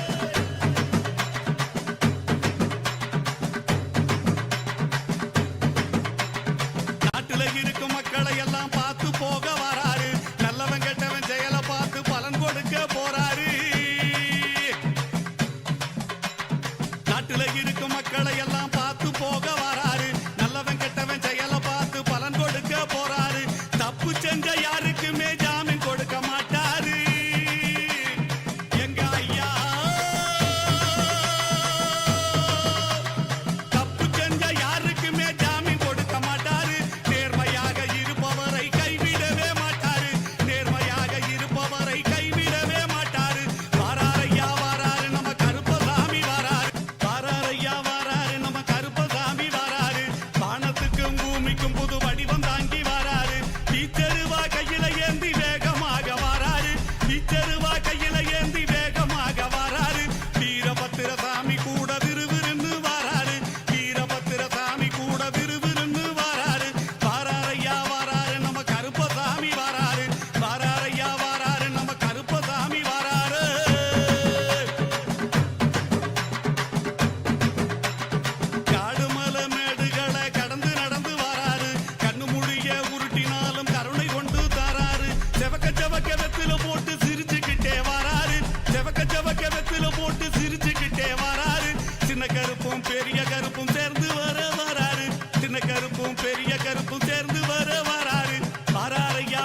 கிளப்பி விட்டேனில் பர தத்துவம் கற்பித்த பாரம ஞானியாய் ஞானக்கண் கொடுத்த தமக்கே ரூபம் காட்டிய மாய வித்தை செய்யும் நித்யன் வித்தை கிளப்பி விட்டேனில் பர தத்துவம் கற்பித்த பாரம ஞானியாய் ஞானக்கண் கொடுத்த தமக்கே ரூபம் காட்டிய மாய வித்தை செய்யும் நித்யன் அண்ணாமலையில் பிறந்தான் புவி எண்ணாத யோகமே கொண்டிட நித்யன் ஈரேழு லோகத்திற்கெட்டா ஈசன் முக்தி நேரி அருளவே நித்யனாய் அண்ணாமலையில் பிறந்தான் நித்யன் அண்ணாமலையில் பிறந்தான்.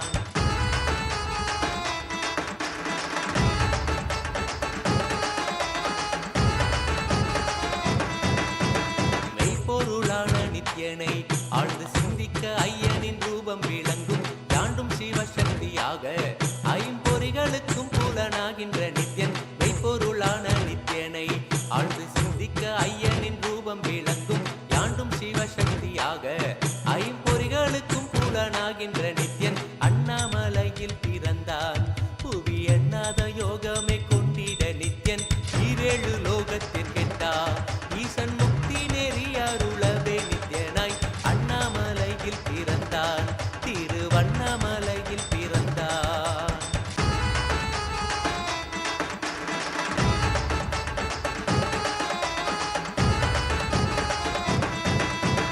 உள்ளும் பூரமும் இருந்து உயிர் பக்குவமாக்கிடும் பரமனாம் நித்யன் ஞானப்பாடித்தரங்கள் ஏழும் கொண்ட ஞானமும் ஆகியே ஆண்டிடும் நித்யன் உள்ளும் பூரமும் இருந்து உயிர் பக்குவமாக்கிடும் பரமனாம் நித்யன் ஞானப்பாடித்தரங்கள் ஏழும் கொண்ட ஞானமும் ஆகியே ஆண்டிடும் நித்யன் அண்ணாமலையில் பிறந்தான் புவி எண்ணாத யோகமே கொண்டிட நித்யன் ஈரேழு லோகத்திற்கெட்டா ஈசன் முக்தி நேரி அருளவே நித்யனாய் அண்ணாமலையில் பிறந்தான் நித்யன் அண்ணாமலையில் பிறந்தான்.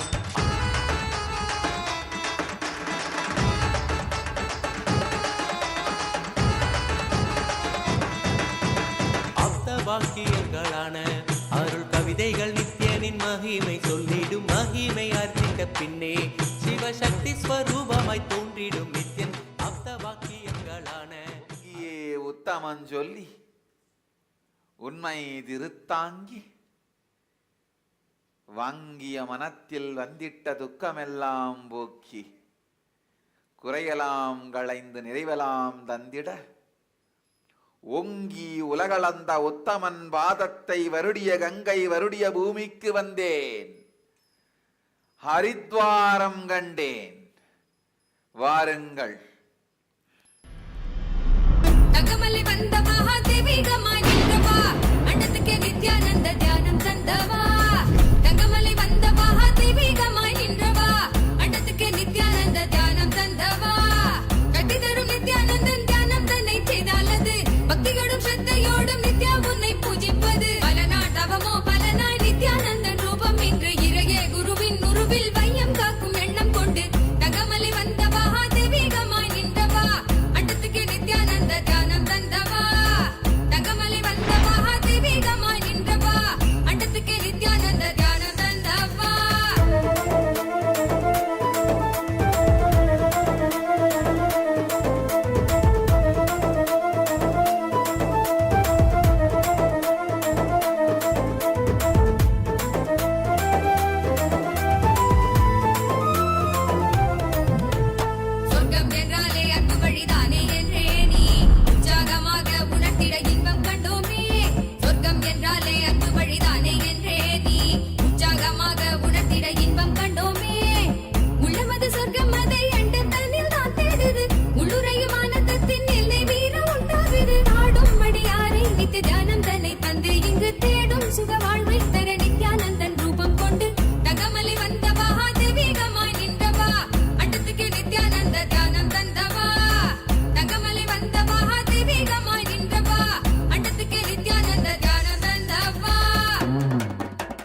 Yes.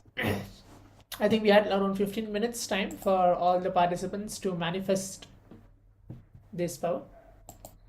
Now I request each of the participants to take a moment to share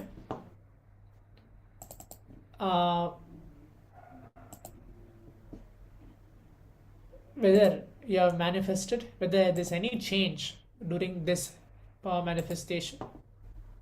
Take a moment to share, all the participants who are there, who have manifested this power of Ashtamaha Shaktis.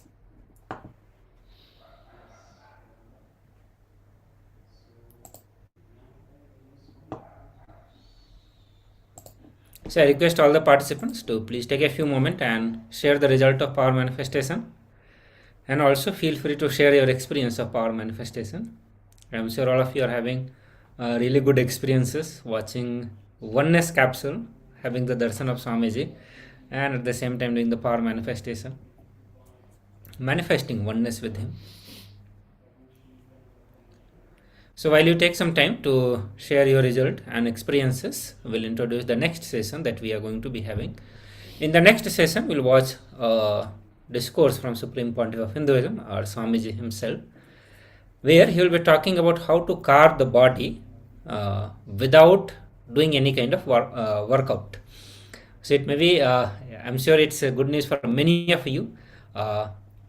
See, generally our understanding is that if we want to build the body, we have to do workout, we have to do intense workout.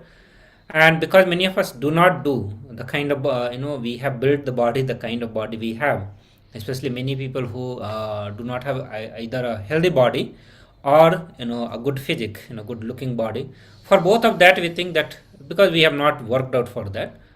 But there is a yogic technique, methodology, which Swamiji is going to be revealing to all of us. Using that, just by awakening the Kundalini Shakti, awakening certain prana flow, breathing flow in our system, we will be able to give the command to body and build it as we want it. And that is the science we are going to be learning in this discourse. So I am sure all of you will be very, very excited to listen to that can really solve a lot of your problem, the self-respect and the image that we have for ourselves, and you will all be able to build the kind of body we want just by doing some of the yogic practices. So let us listen to this video discourse from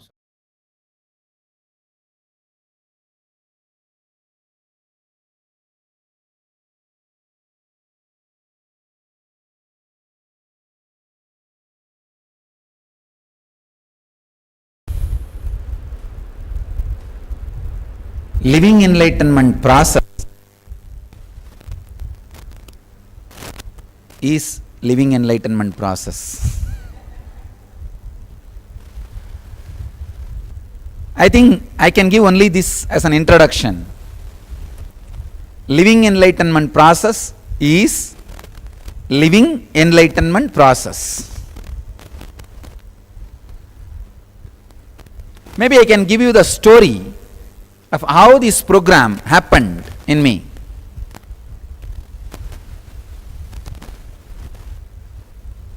In this 53 days of illegal imprisonment.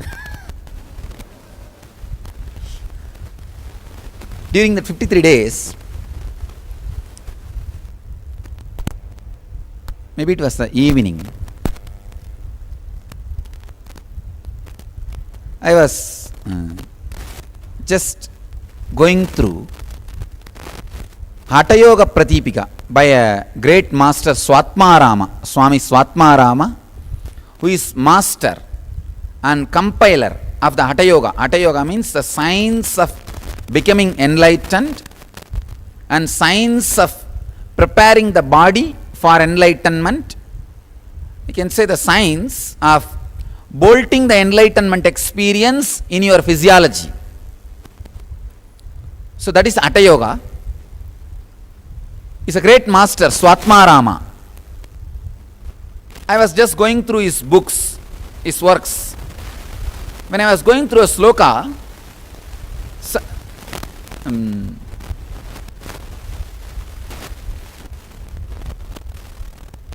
it was such a powerful sloka. It was talking about the technique of changing the very shape of your body, the very physiology, just by altering the breath, nothing else.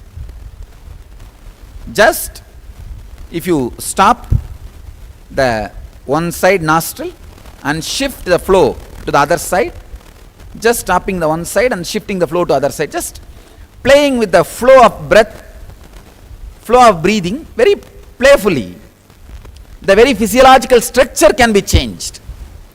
The very size of the muscles, the very size of the hands, legs, eyes, the very physiological structure can be changed. I was really shocked. I said, oh God, how can this be? Does it really work in the modern day? Please understand, any technique, any process, any method, first I apply it on this physiology which I am having. See, this physiological structure, this body is born and brought up in this modern day, went through all the ups and downs of this modern day body, whether food or lifestyle or system, everything. So I apply it on this physiology. Only if it works on this body, it will work on those bodies. Actually, only if I apply it on this body and experience it, I will get a right word to transmit that experience in you. Transmit that technique on you. Transmit that process to you. That is an important thing you need to understand.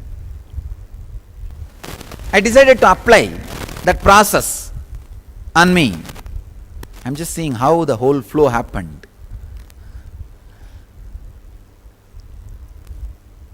See, for example, if you lift 10 kg with your right hand, some changes happens in your muscles, some changes happens in your breath, breathing, some changes happens in your chakras, energy centers.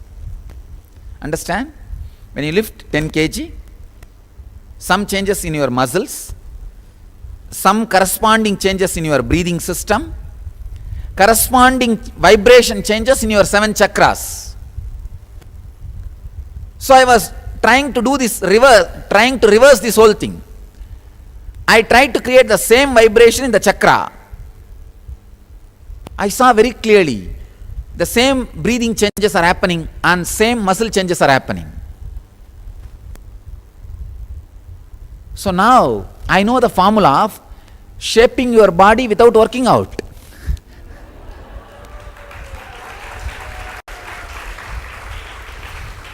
You don't need to work out. Just sit and create certain particular vibration with either sound or simple change of breathing technique, breathing formula. You can build your muscles. You can build your body as you want. It was such a strong revelation. Oh God. And I tried for 2-3 days. I could literally see body bulging or shrinking.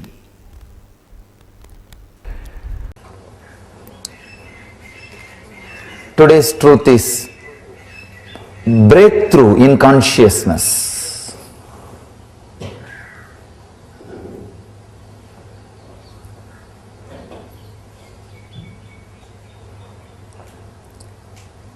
Every breakthrough in consciousness happens when you go through the fire of insecurity. Please understand.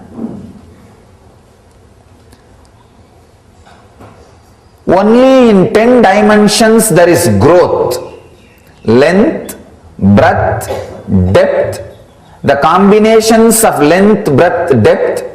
Only in these dimensions there is something called growth. But in pure consciousness, it is always breakthrough. Please understand. Growth is different, breakthrough is different. A plant becoming tree is growth, but a seed becoming a plant is breakthrough. Breakthrough means a quantum leap in consciousness. It is totally different from what it was. Seed becoming a plant is breakthrough, and plant becoming tree is growth. In all other dimensions, in the whole 11 dimensions, in all other dimensions, it is only growth. Length, breadth, depth, the length, breadth, depth, or breadth, length, depth, depth, length, breadth. In all other 10 dimensions, it's only growth. But in consciousness, it is always breakthrough. Please understand.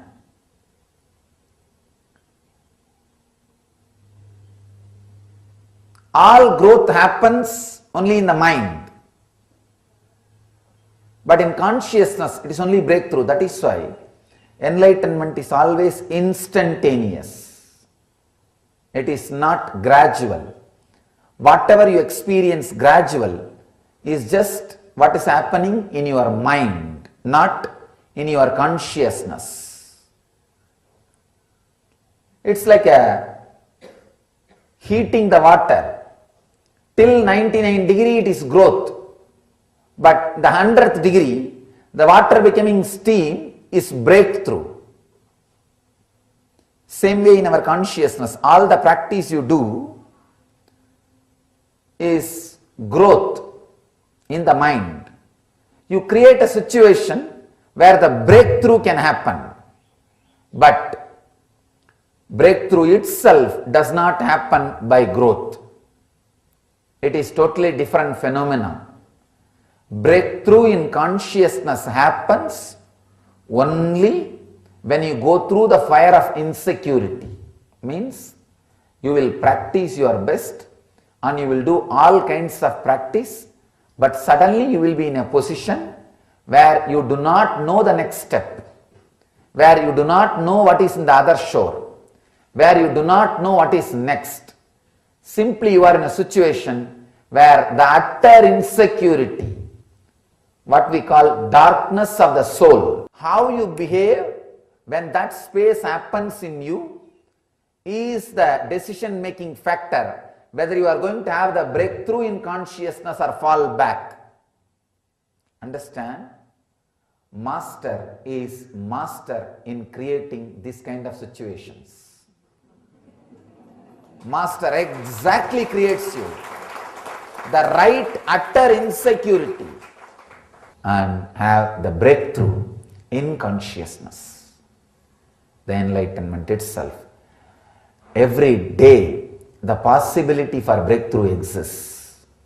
Every moment the possibility for breakthrough exists.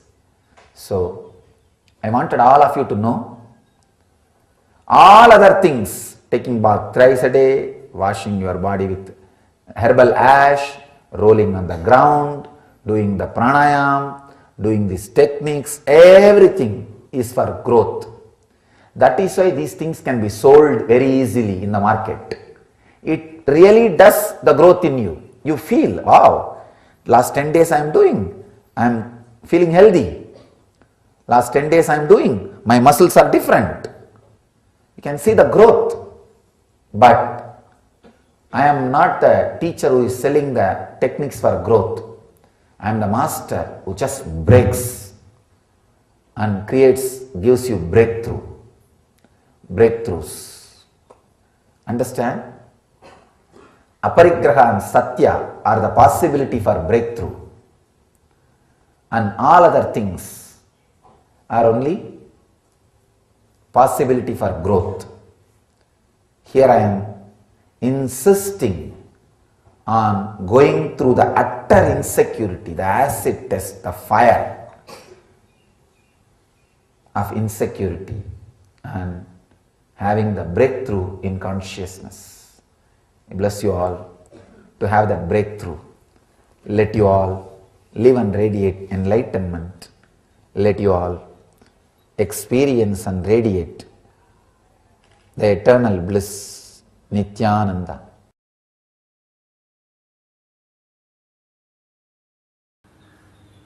Life is conflict free. conflict-free life.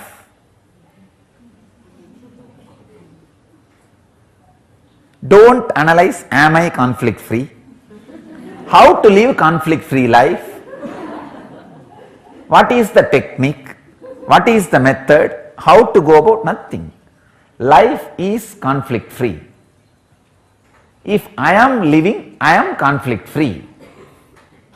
Conflict-free life. That's all. Let us enter into the process in Chit Sabha. So the devotees who are watching from around the world, I request you all also, just sit wherever you are for next 21 minutes with this one truth, conflict-free life. I welcome you all with my love and respects. Today's subject, conflict-free life, the only way out of depression. Again, because these guys are just enchanted with this title. Every day they are giving me the same title. Conflict-free life, the only way out of depression.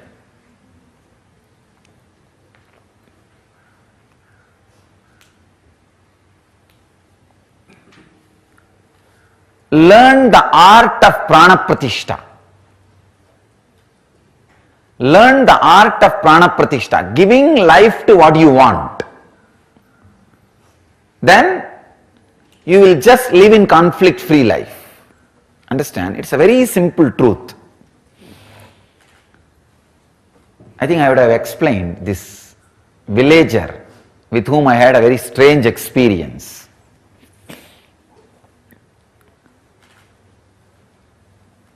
During my wandering, I was resting in the noon time under a tree, putting my head on a small stone which had turmeric, all that little puja was done on that, but I did not expect it is worshipped by somebody as God. I thought maybe in village every stone, every tree is worshipped. In India, that's why when British put the milestones, first it was all painted in yellow. Suddenly they saw in 1 week all milestones have a fully dressed, decked with flowers, and people have started worshipping and everything has become temple. But in your life, even though you gave power to all the conflicts, after you start perceiving it, you forget you gave power to those conflicts. Remember, retain the ability to do prana pratishta. When you gave power, when you perceive conflict, take the power back. Put the power on life. It is you who is going to decide whether to give power to conflict or life. Again, life has no conflict, conflict has no life. Life has no conflict, conflict has no life. This is the truth. So, yesterday I received a question from one early participant. Swamiji, sometimes the conflicts are so real. If I go on feeling it is not true, is it not like cheating myself? Where is the line? Understand, he was asking, where is the line for the optimism? Be extreme optimistic. There is no line. There is no line. You cannot be more optimistic in more worse situations than me. Understand? Be extreme optimistic. There is no such thing as borderline for optimism. I tell you, give power to life continuously. Don't even a moment slag and give power to conflict. Optimism means giving power to life, doing prana pratishta to life. So there is no extreme in optimism. learned how that villager, he was able to put God in a stone. Immediately next moment he was able to put another stone and put God in it. Same way, have the ability to move life. If you have given life to conflict, if it is hurting you, just move it to the life. That's all. Nothing else. See what has happened. Even though these guys have tried so much, all possible conspiracy, abusal, scandal, finally imprisoning. What has happened? 53 days. I prepared my body and mind so thoroughly and downloaded all the techniques. When I come out, here people are levitating.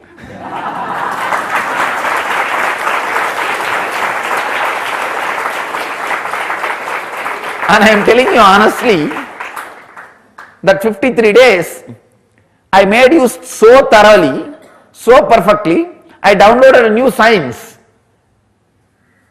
Means actually, I added something more to me and for my life and for the field in which I am. Just this year, beginning of this year, we were sitting and discussing. Some of the corporate people were sitting and discussing. They were telling, Swamiji, any organization, whether it is a spiritual or corporate or business or for-profit or non-profit, by 7 or 8 year, usually they say the end of the 7th year, they call it stagnant curve. That graph will become stagnant. It's a usual trend in all organizations. That is the crucial year. Either you are going to give a big breakthrough so that it is going to take off or die down. This is the trend, Swamiji. And you are facing that crucial time this year. How are you going to give a breakthrough for takeoff? For flying? I just made a simple statement, very casually. I think we have a video record. I said, all right, I'll make everybody fly. We'll take off.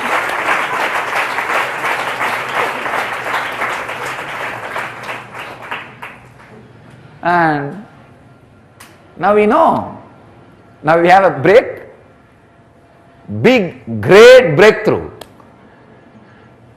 A new science has landed in the body. New science is expressing.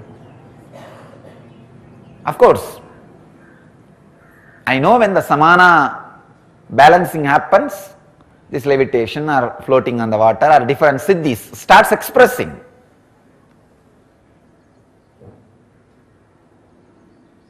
But visibly now it is getting reproduced in anybody and everybody. Any biomemory sits in the front and ready to go through the process, simple readiness, willingness. The initiation is happening. And too fast, really I tell you. For Raghupati Yogi, it took 6 years to make me levitate. 6 years it took for him.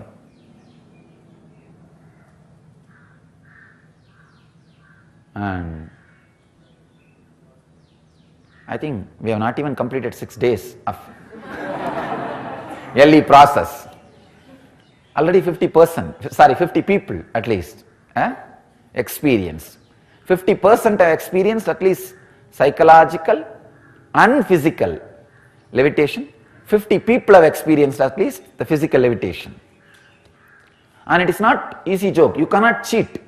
See, especially in Batmasana and Samana Mudra, try to push your body, nothing will happen. You can push only your hand. Your body can never be lifted. Only when it is really getting lifted by Samana balance, it can happen. Now I saw the stagnant graph is broken.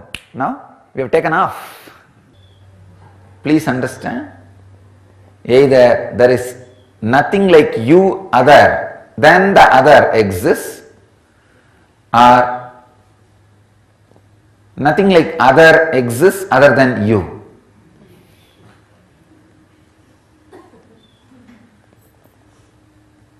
Very powerful process in Hatha Yoga called Achapa Japa, means chanting beyond chanting. Even the chanting word is not exact translation of japa. Japa means more like a flowing. Flowing without flowing. Chanting without chanting. Ajapa japa.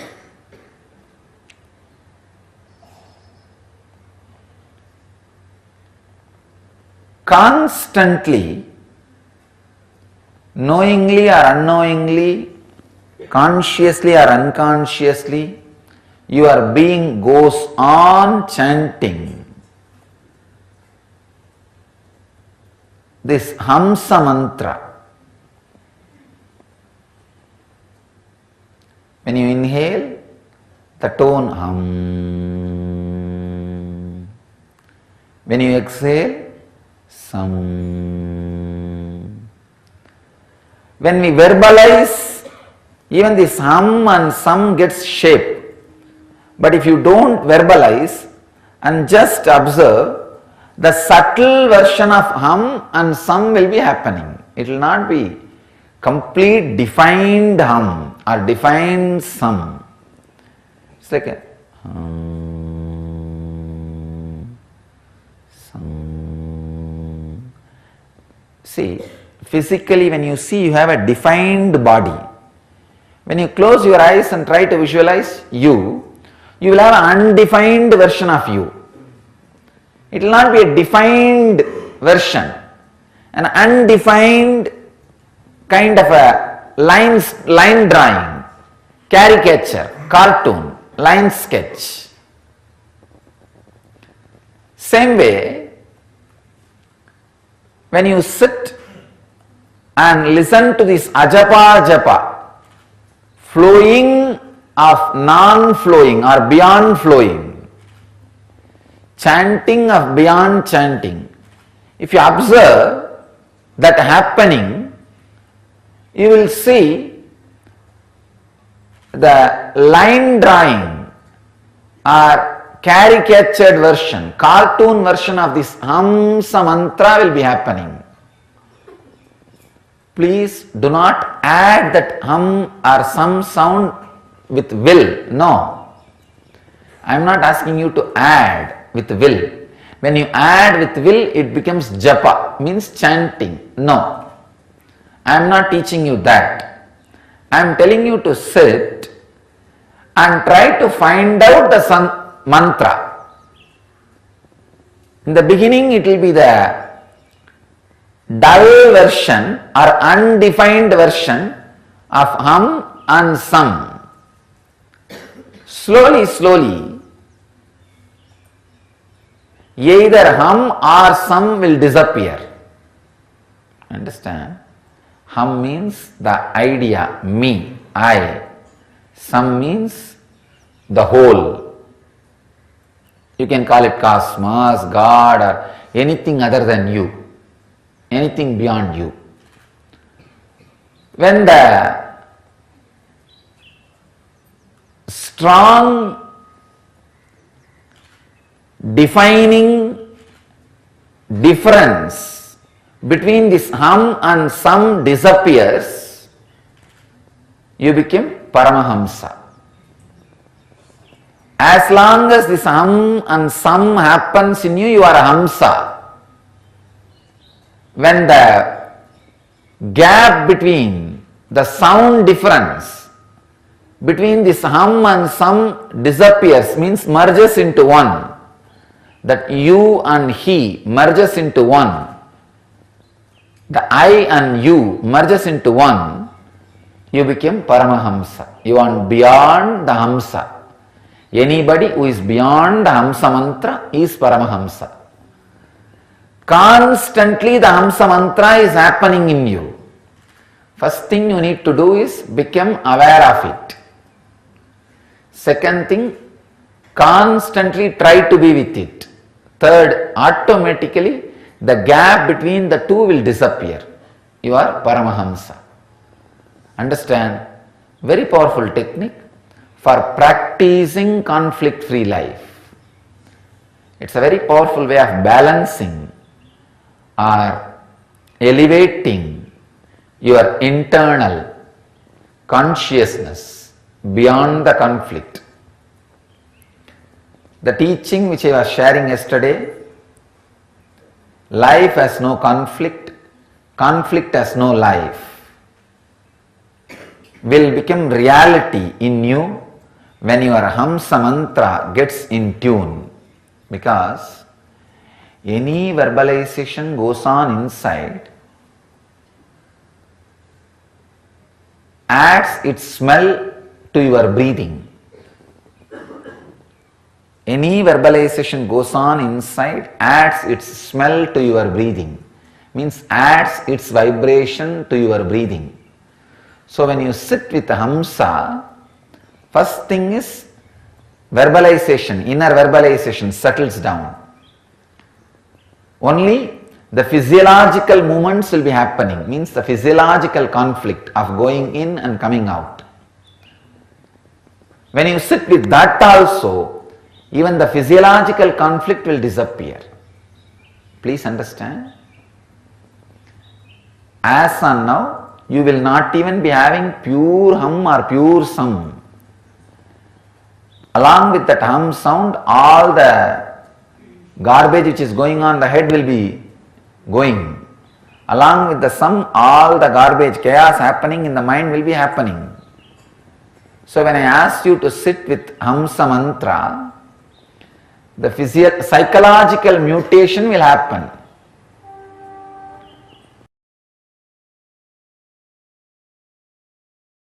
Shivoham Om Nityananda Paramashivoham Om Nityananda Paramashivoham Om Nityananda Paramashivoham Nityananda Paramashivoham Om Nityananda. Yes. So now, as we listen directly from the Supreme Pontiff of Hinduism on the very powerful cognition of formula of changing the body without any workout. So let's take few minutes for requesting all the participants to leave your message, your understandings, the powerful cognitions that each one of you understood during this session, because we're entering into the internalization exercise now. Requesting each of the participants to leave your message. What did you understand, each one of you? I can see the participant name Sanjal Uri, Wankai, Leaning. All the participants, please keep your cameras turned on and leave your message. What did you understand during this session?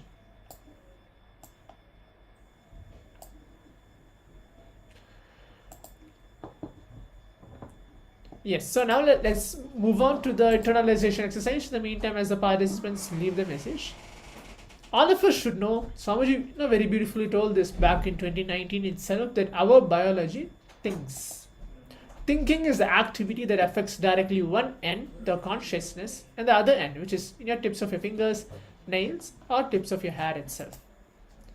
Consciousness in one end, the other end is your biology. The whole thing is involved, responsible, and affected by your very thinking, which is that you get involved in your thinking, responsible for your thinking, affected by your thinking as well. Here Swamiji tells that do not think, only your mind thinks, only your neurological paths are cognizing. No.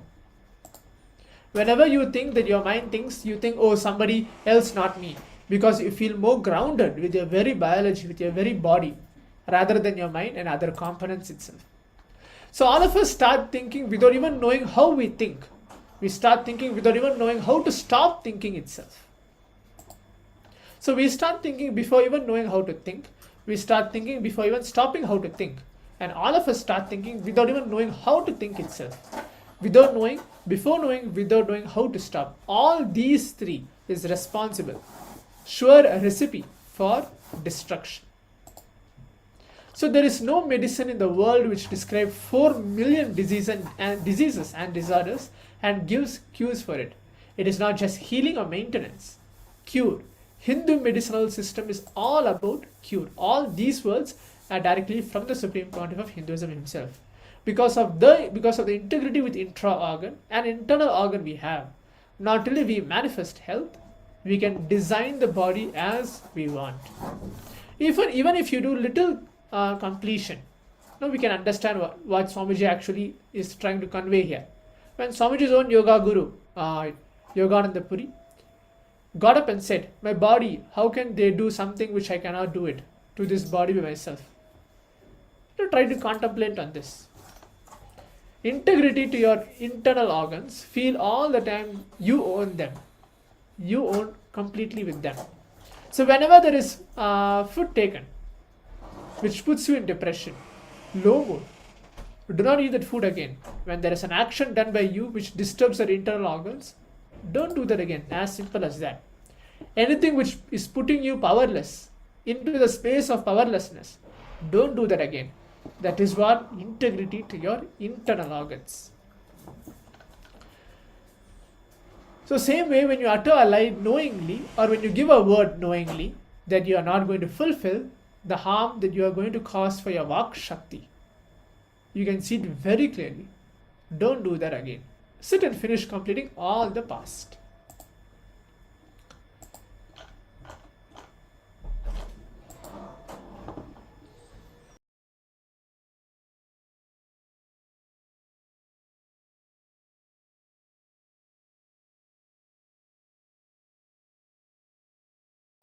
So now let's contemplate for next few minutes. Now, as Swamiji has said, even if you do little completion, all of us can understand the whole thing what Swamiji is telling. The essence is our biology thinks. Even when Swamiji's own guru, Yogananda Puri, got up and said to Swamiji, my body, how can they do something which I cannot do it to this body by myself? Try to contemplate on this for a few minutes. Any powerful cognitions, any doubts in the meantime if participants have, please take a moment and share. The Acharyas will clarify on this very topic itself. And let's begin the internalization exercise.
Yes, Nityananda everyone. So all of you can relax from the meditation now.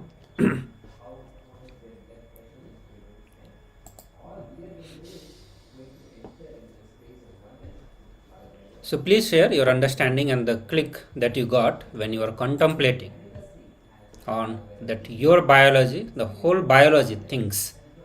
So what all understanding that you got when you cognize that your biology thinks compared to our normal thinking that our mind is the one body part which thinks. And most of us commonly believe that all the thinking that happens, only mind is responsible for that. Very rarely we do not think that all the body parts are completely involved into thinking. They participate and experience. Both happens. So they are responsible, affected. So they are responsible also for the thinking, and they are affected by thinking. Both that happens. So if any part of the body is going through any of the health issue, understand, we can very easily relate, that whenever certain body part goes through certain issues, we'll see that our whole thinking changes. So that a specific body part affects the kind of thinking we are having. So not just it becomes responsible, but it also gets affected also by our thinking.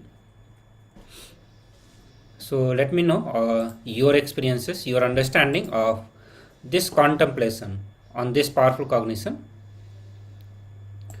And at the same time, we'll get ready to manifest power also. And the next round, on this round of power manifestation, we are going to be working on increasing height of a person who is at the distance. So in the previous round, you worked on increasing your own height or the person who is nearby. In this round, you will have to pick up one partner. You can partner up with one of the Zoom participants, one of the participants here. And you can ask them to take the measurement of their height, and both of you can do for each other. So please take a few moments to partner up and share the height of each other. You can share the measurement with each other. And then after the power manifestation, again you will have to take the measurement and share with each other so that all of you can verify the power manifestation. So once you are done, please sit straight and connect with Swamiji by chanting Mahavakya. And we are going to be playing oneness capsule. So continue to watch that, which will help you to fall into a space of oneness with Swamiji himself. So hold the Satya Sankalpa, the conscious resolution to increase the weight of other person, increase the weight of your partner. Continue to hold and chant Mahavakya. Relax in the space of oneness with Swamiji, but continue to hold onto your Sankalpa, your conscious resolution, conscious declaration, and chant Mahavakya. Let's start now.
Adhisivan ஆதி அந்தமில்லாதொரு ஜோதி வடிவமாய் வந்து நின்றார்.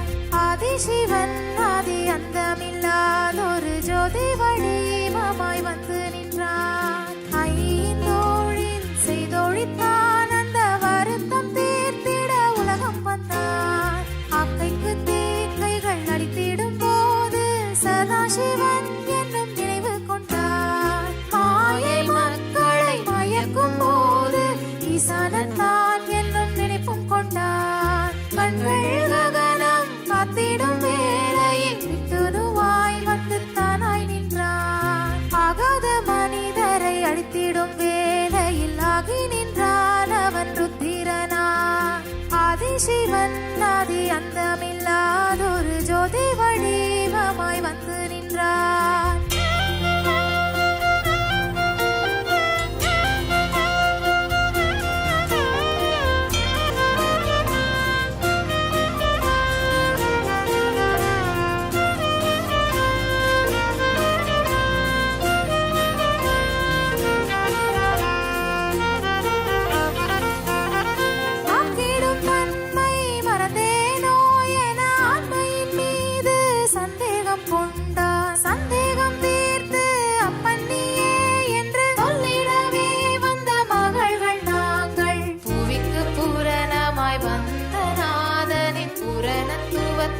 காரணம் நாம் புவிக்கு பூரணமாய் வந்த நாதனின் பூரணத்துவத்தின் காரணம் நாம். நித்யானந்தர் மகள்கள் என்றால் நின்றே பார்க்கும் உலகம் இங்கு நெஞ்சில் சுமந்தே பெற்றால் எங்களை நித்யானந்தமாய் வாழ்ந்திடவே.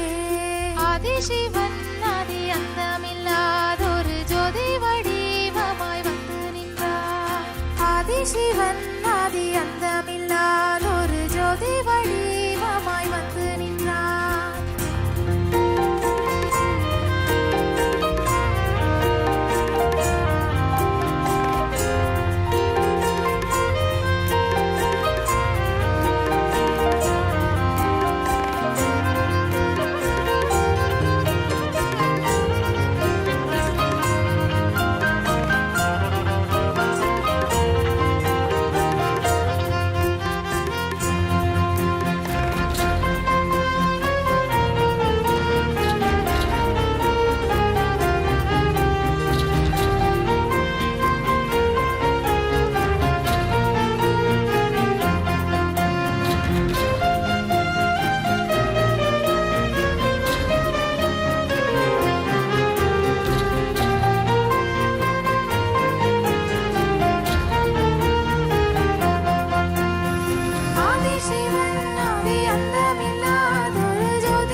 பரமசிவன் எனும் நினைவு கொண்டான். மாயை மக்களை மயக்கும் போது ஈசானத்தான் எனும் நினைப்பும் கொண்டான். கண்கள் ககனம் காத்திடும் வேளையில் விட்டுவாய் வந்து தானாய் நின்றான். ஆகாத மனிதரை அழித்திடும் வேளையில் ஆகி நின்றான் அவன் ருத்திரனாய்.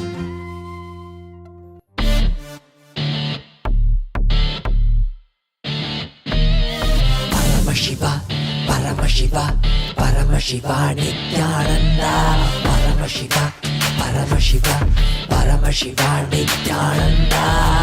No worries, be happy intensely, enjoy life, enjoy life. No worries, be happy intensely, enjoy life, enjoy life. Enjoy every moment of life with pure excitement. Always auspicious, always auspicious, always right strategic planning. Ultimate experience every moment. No study, just download from the cosmic archives. No study, just download from the cosmic archives. No greed, no fear, and clutching is the fastest gear. Paramashiva, Paramashiva, Paramashiva Nithyananda. Being God, being God, being God. Being God, being God, being God. Nithyananda Paramashiva, hey.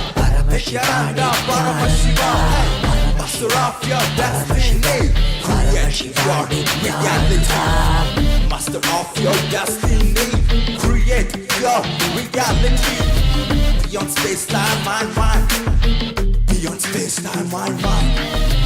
Enjoy being in the lap of eternal bliss, eternal bliss. Enjoying being in the lap of eternal bliss. Nithyananda Paramashiva, you are eternal bliss. Nithyananda Paramashiva, Paramashiva, Paramashiva, Paramashiva Nithyananda. Paramashiva, Paramashiva, Paramashiva Nithyananda. Paramashiva, Paramashiva, Paramashiva, Paramashiva, Paramashiva, Paramashiva Nithyananda. Paramashiva, Paramashiva, Paramashiva Nithyananda.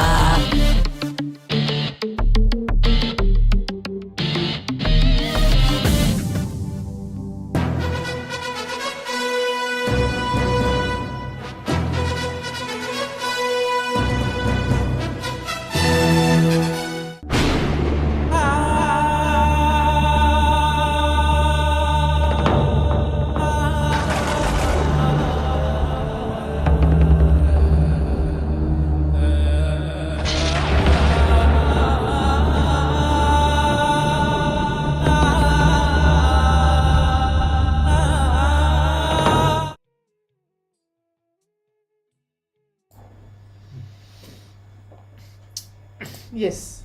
So now let's take a moment to share what each of the participants have manifested in this round of power manifestation, where we have been manifesting the power of Ashtamahashaktis, increasing the height of a person who is there at a distance. It can be anyone in the Zoom room or can have a call with the person. So let's take a moment to share before we move on to the next session. If any participants have manifested anything, any power during this round of the power manifestation, please take a moment and share on the Zoom chat.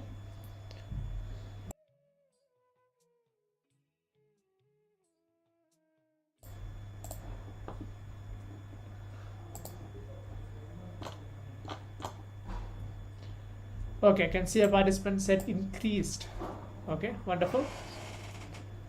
Participant named is Ningasto, increased. Okay. In the meantime, as the participants share, let's move on to the next session where we're going to listen directly from the Supreme Pontiff of Hinduism.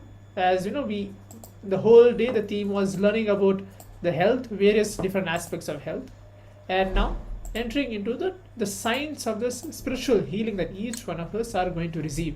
Today we're going to receive the healer's initiation as well from Swamiji directly. So we are getting prepared for those. And now let's take a moment, listen directly from Swamiji on the science of spiritual healing. Please note down all the powerful cognitions that each one of you are receiving and getting clicked as well.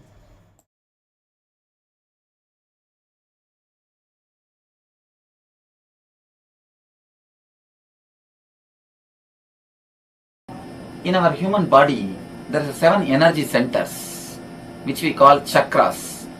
Not only Hindus, almost all the great religions talk about these chakras, energy centers. Now in modern day, the Kirlian photography, which is practiced widely in the Russia, 6 months before the disease comes into the physical body, the disease can be diagnosed by this photography. It photographs the auric body, the light body of the man, and diagnoses even the fatal diseases like cancer. So through this photography, now they proved the existence of 7 chakras. Existence of 7 chakras is proved by this photography. Whenever someone chakra is more active or less active, if the imbalance happens in someone chakra, that causes disease. These energy centers, these chakras only manage our physical, mental, spiritual, emotional activities. When some one of these centers get imbalanced, naturally the man falls sick. So if the energy centers can be activated, energized by meditation, if they themselves meditate and activate those energy centers, it is called self-healing. In some people's case, the disease is too much, it has grown too much, and the people also may not be able to do the right meditation. So at that type of time, the person who already mastered the meditation, who has become enlightened, he can meditate and give the energy to that person. When we meditate and give that energy to that chakra, to that person, he gets healed. If the meditation is done by somebody properly, the energy can be created and be given. If he himself does the meditation and gets healed, it is self-healing. If somebody else does the meditation and gives the energy to him, it is healing. We may ask, can energy be given? According to Einstein, whatever exists is energy. So, energy is subtle matter. Matter is subtle energy. When matter can be given, when I can give this kerchief, when I can give something, some audio cassette to you, why not energy? So when matter can be given, energy can also be given. A right method and right technique is the only thing necessity for energy to be given. It is not that I only heal. I tried by divine grace to make this healing as a system, scientific system, because in ancient days it was practiced as a system. It's an inner science. I always tell the people, just like an outer science is a science, in outer science you can prove A plus B is C. The same way in inner science also, things are readable, provable facts. Just like Newton's theory speaks about the gravitation force. You can prove the force of levitation. The spirituality I call levitation. The outer science is gravitation, inner science is.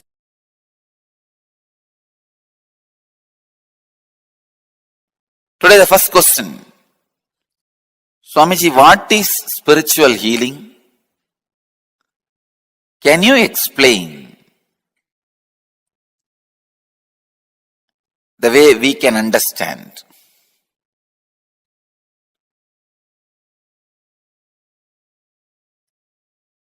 First, I wanted to say few basic truths about the spiritual healing scientifically. See, the other day, I was reading an article by Dr. Bruce Lipton, who has done some of the breakthrough scientific discoveries connecting the science and spirituality.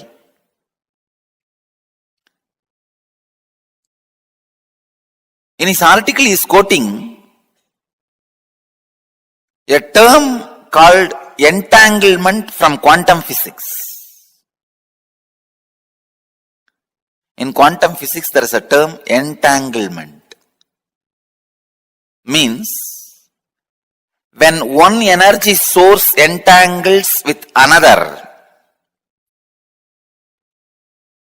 they interfere with each other. This interference can be highly positive and transformative and harmonious. Please understand. If one energy source comes in contact with another, if one energy source entangles with another, they interfere with each other. That interference can be harmonious and highly positive and transforming. Another one physicist, Amit Goswami, he published an article in Physics Journal. In that he very clearly proves entanglement directly affects human beings. Please understand, entanglement affects human beings. There are thousands of examples for entanglement. If you have some 200 pendulum clocks put on one wall, the wall can be any length. It does not need to be within certain length. It can be like China wall, any length. If you have few hundred pendulum clocks,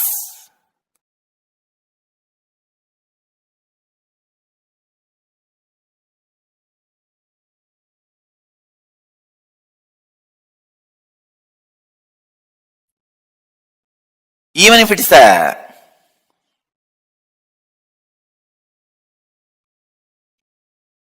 long wall, put hundreds of pendulum clocks and start them all at different times. See, within next few minutes, all the pendulums will swing in synchronicity.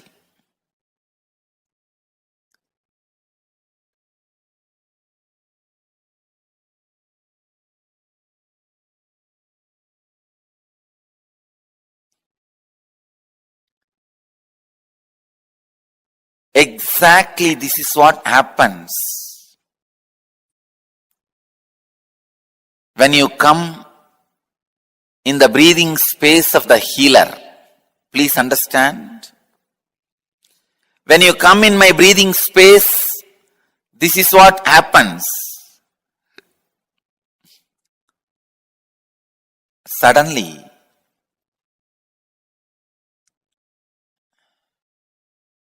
your mind gets entangled with my no mind. I wanted to tell you, entanglement is only in the thought level. If your mind entangles with my no mind, it is entanglement, thought level. Next, please understand, if your muscle memory gets entangled with my muscle memory, that is called entrainment. If your biomemory gets entangled with my biomemory, it's called enlightenment. Entanglement can move to entrainment, then entrainment can become enlightenment. You need to know a few things. How this healing happens. See, healing happens in the entanglement level.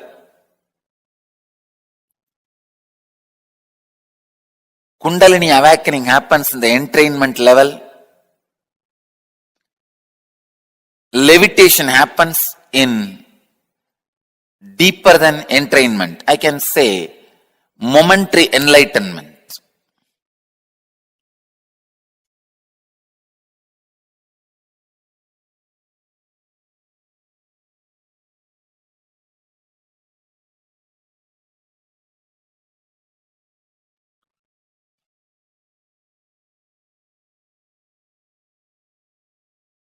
This is very important truth.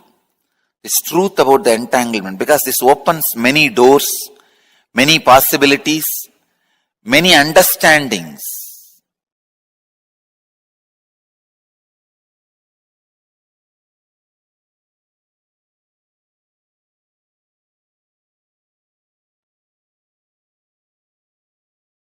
How I heal through healers? Because all my healers are pendulum clocks. Any other broken little altered pendulum clock, I add it in one wall. Both clocks start swinging synchronistically. Understand? That's all. Each one of my healer is my pendulum clock. If you are little broken, disturbed pendulum clock, if both are hung in one breathing space, your pendulum also starts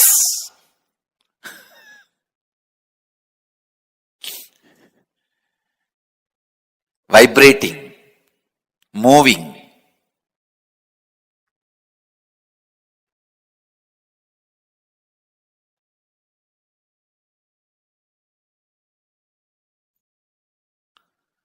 The same tune. And a living practicing healer, please understand, living practicing healer is continuously in entanglement with me. He may be wherever he is. A living practicing healer is continuously in entangle with me. This is what I call physiology of feeling connection. A practicing healer, a healer who lives whatever I am teaching, as long as he retains a feeling connection, the very physiology becomes different.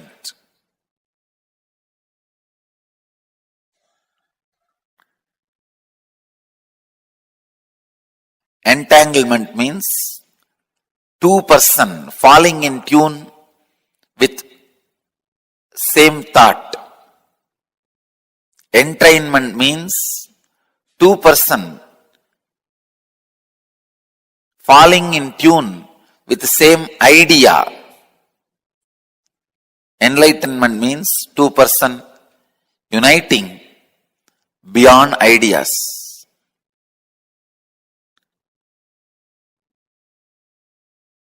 When you unclutch, you are in entangle with me. You are in entanglement with me.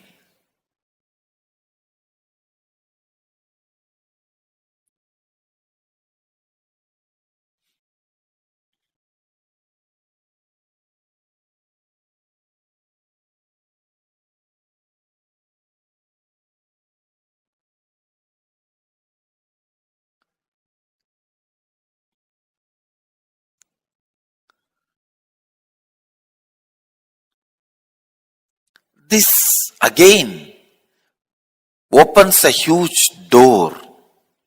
Then is the thoughts of a healer going to affect us? I say yes. That is why I am telling you, go to a person only who is thoughtless and beyond mind. Do not receive healing from ordinary Reiki healers, this healers, that healers. No. Receive only from enlightened being. And all my healers, during the moment of healing, because they are entangled with me, they represent me, and it is equivalent to you receiving healing directly from me. You don't need to worry at all, doubt at all about my healers. Understand? This is the physiology of feeling connection. When you have a feeling connection, your very physiology is different. And feeling connection has its own physiology. When you have feeling connection, your physiology is different. Feeling connection itself has its own physiology.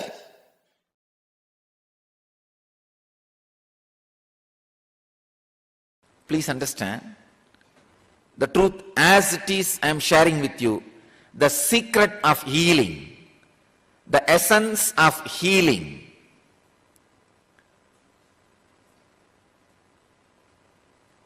The definition of healing, just be. You will heal your body and people who are around you and the whole cosmos. Please understand, just be, nothing else. Be in your body. As and now, you know one thing, you are having a body and you are aware of having a body. You are being aware of having a body.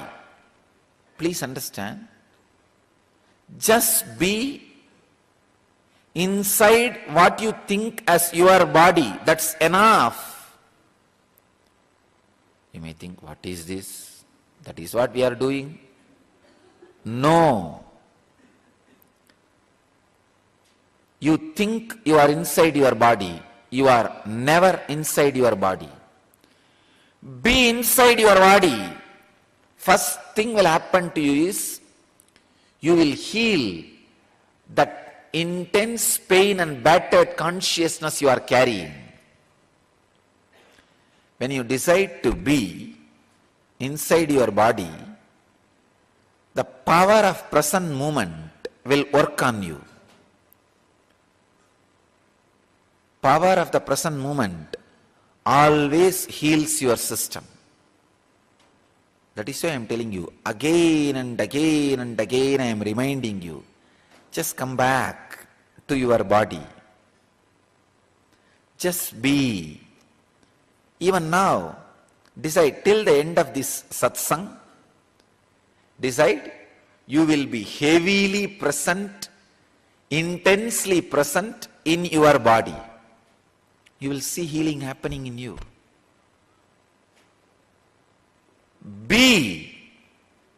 Just be in your body intensely. Suddenly you will see the compassion biomemory, intelligence biomemory, awareness biomemory, all of them are kindled, awakened in you for no reason, because being is the right button you need to push. Be intensely inside your boundary, inside your skin, in this moment. You will really see your body, mind, inner space gets intensely healed. Nothing else needs to be done. Anything else is a ring attached to the gadget for easy pulling and pushing. To heal the cosmos and to heal yourself, you don't need anything else. Just be. Biggest problem is, we think that be is too simple or too difficult. Don't decide it is too simple and think it will not bring the result. No. Don't think it is too complicated because you failed last few times and stop making effort. No. Neither thinking it is too simple, it will not bring effort, bring the right effect on you, nor thinking it is too complicated, it will not be possible for you, is going to help you. Just try to be now. If you are not able to do after half an hour, forget about it. It's okay. Now, for the next half an hour, all of you have decided to be around me. Decide just to spend this time, be. Once you catch the taste of being, just be. I don't need to inspire you continuously. I don't need to give sermons to put you into the Vedantic experience. No. Your very living will be healing you and the cosmos. Just learn to be. You will heal yourself and the world. Even if you are not in the field of healing, if you want to heal yourself and the cosmos, I am giving you this process of technique. Just be. Intense compassion will start oozing out through your very system. Nothing can help you and the world like the intense compassion. I can say, intense compassion which oozes out when you are just in being is the Sarvaroga Nivarani, cure for all diseases in the world.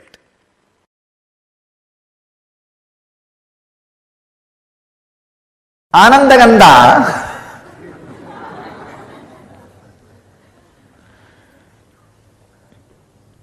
the signs delivered to planet Earth only when incarnations land in planet Earth. I can say this is the ID card of incarnations. Social Security number. Driving license, maybe I can say flying license.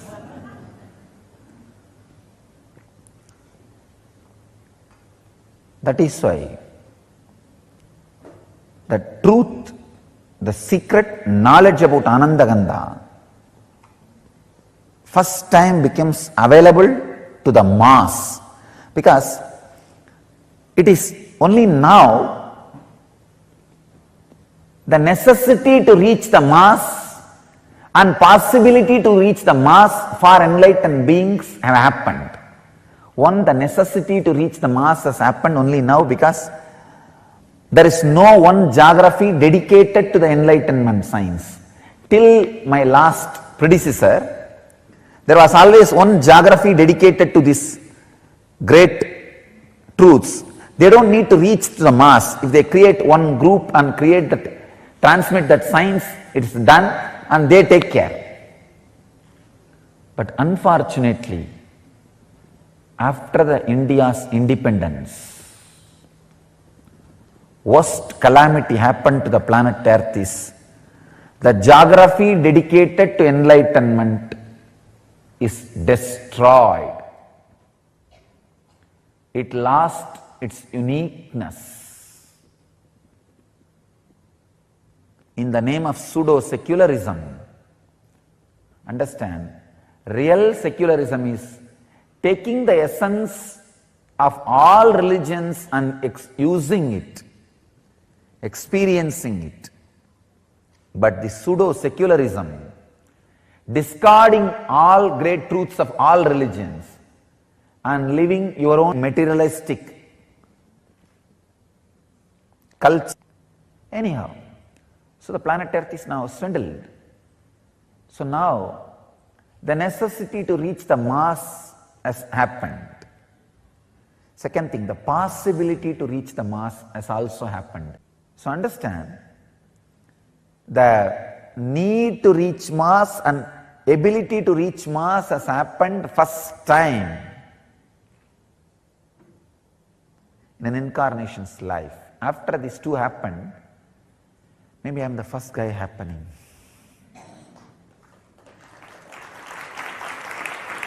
So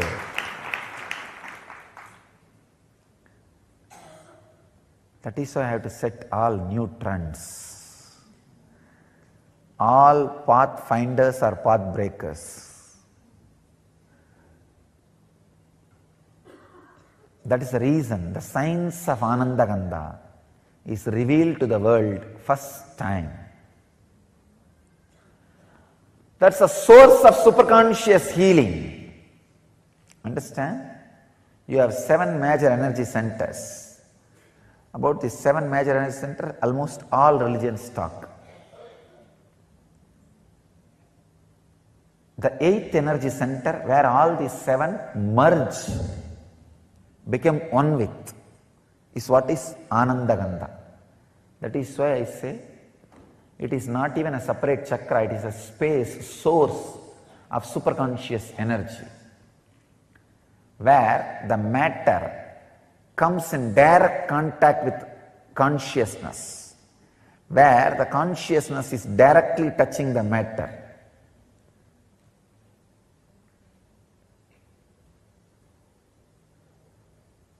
It is the experience where the consciousness has samyoga into matter, where matter has samyoga with consciousness. When you relax into that space, consciousness fills matter. So naturally, the superconscious healing happens. It is the highest happening which can happen to matter, not just physical healing or mental healing, radiating pure consciousness. Understand? My advent has happened to give a breakthrough for human consciousness, to bring new consciousness, new age man. New man who does not age.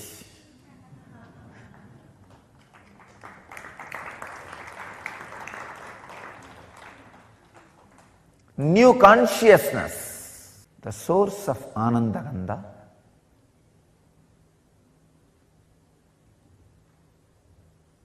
which is source of spiritual superconscious healing, is the ultimate science towards enlightenment. Not just physical healing or mental healing. Physical healing also happens because your very DNA structure gets re-altered when you relax into superconscious state. The other day I was reading a book, The Biology of Belief. A great scientist who has done a great service to spiritual tradition.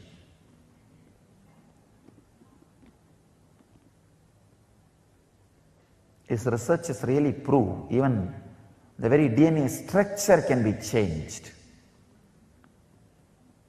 if your consciousness infiltrates the matter.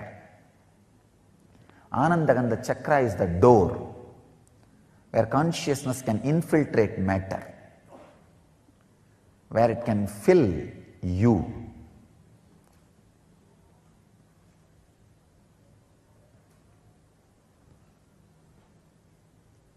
Where it can give you the extraordinary conscious experience, means breakthrough in human consciousness. I tell you, even the definition of enlightenment I am updating and upgrading. Understand, I am not only updating the definition of enlightenment, I am upgrading the experience of enlightenment to human bodies.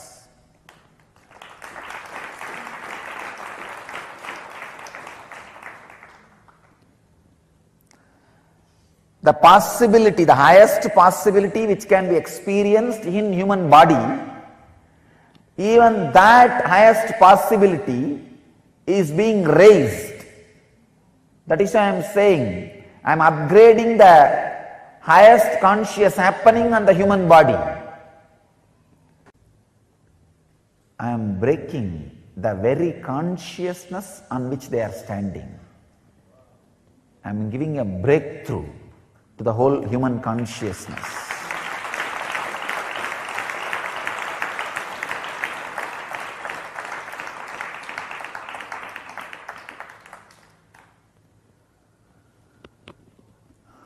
I am inviting all the people who feel the sacredness of my work, my contribution to the human society,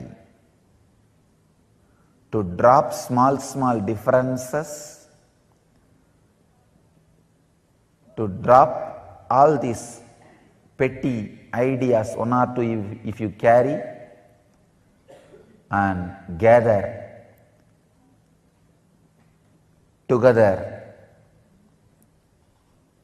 to spread these signs to the world and protect it without being extincted, destroyed by these unconscious groups, establishments.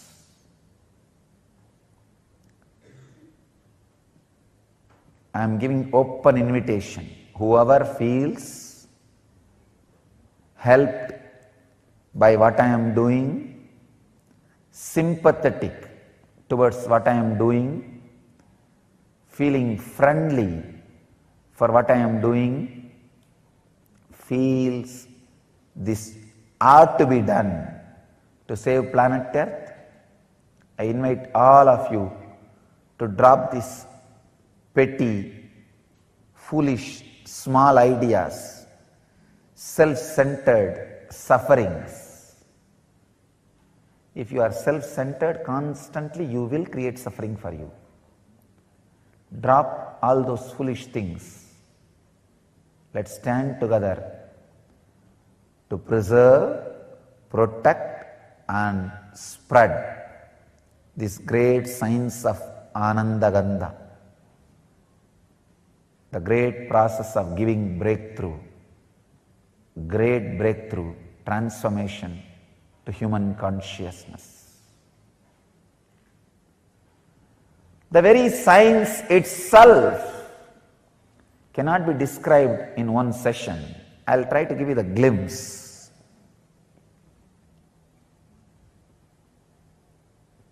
The higher you move in your chakras, the more subtle you become.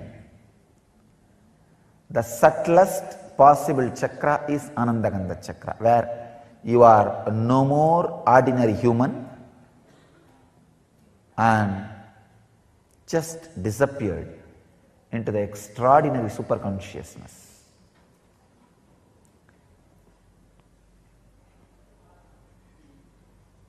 The technique or the process is 2. 1, if it has to be done just by your effort, unclutching.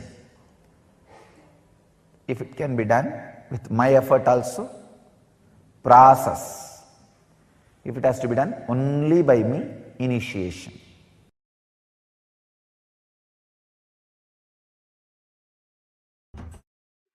This is the bamboo stick for healers to heal others.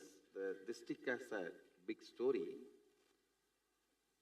First time I started initiating others into healing in a Jiva Samadhi, means a living tomb called Nerur Sadasiva Brahmendral Samadhi. In Tamil Nadu there is a Jiva Samadhi of a great enlightened master, Sadasiva Brahmendral. I went to his Samadhi after I realized my Sadashivatva to have his darshan. He himself appeared and gave the Dhruva grass and said, with this start initiating anybody, they will all be able to heal. He gave me that science and Dhruva grass. And I brought the Dhruva grass and put it on in our ashram, the bamboo grove. The bamboo grove was dead at that time. I put the Dhruva grass, whole thing came back to life, and the bamboo came back to life. From that bamboo, you are all given a stick. So, it represents the energy of Sadashiva Brahmendral's Dhruva grass. So, with this, if you touch anybody, they will be healed.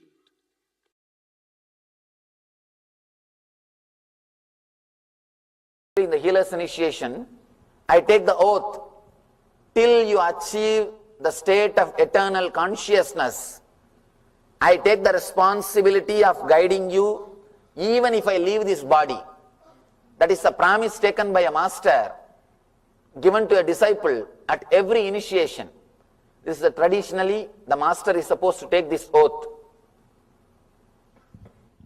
When he initiates a disciple, and not only traditionally, it is a responsibility of the master.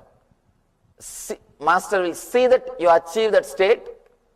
Till you achieve that state, constantly he guides you to that, and it's a big responsibility. When you take that responsibility, even if you leave this body, even if I leave this body, it is my responsibility to guide them, to help them, so that Sangha, the people with whom I am involved, with them I live 33%. Means, even if I leave this body, it is not that I will stop working. It will continue to, my energy or the energy which is operating through this body will continue to work through the teachings and through the Sangha. You may just miss the physical presence, but you will not miss the being.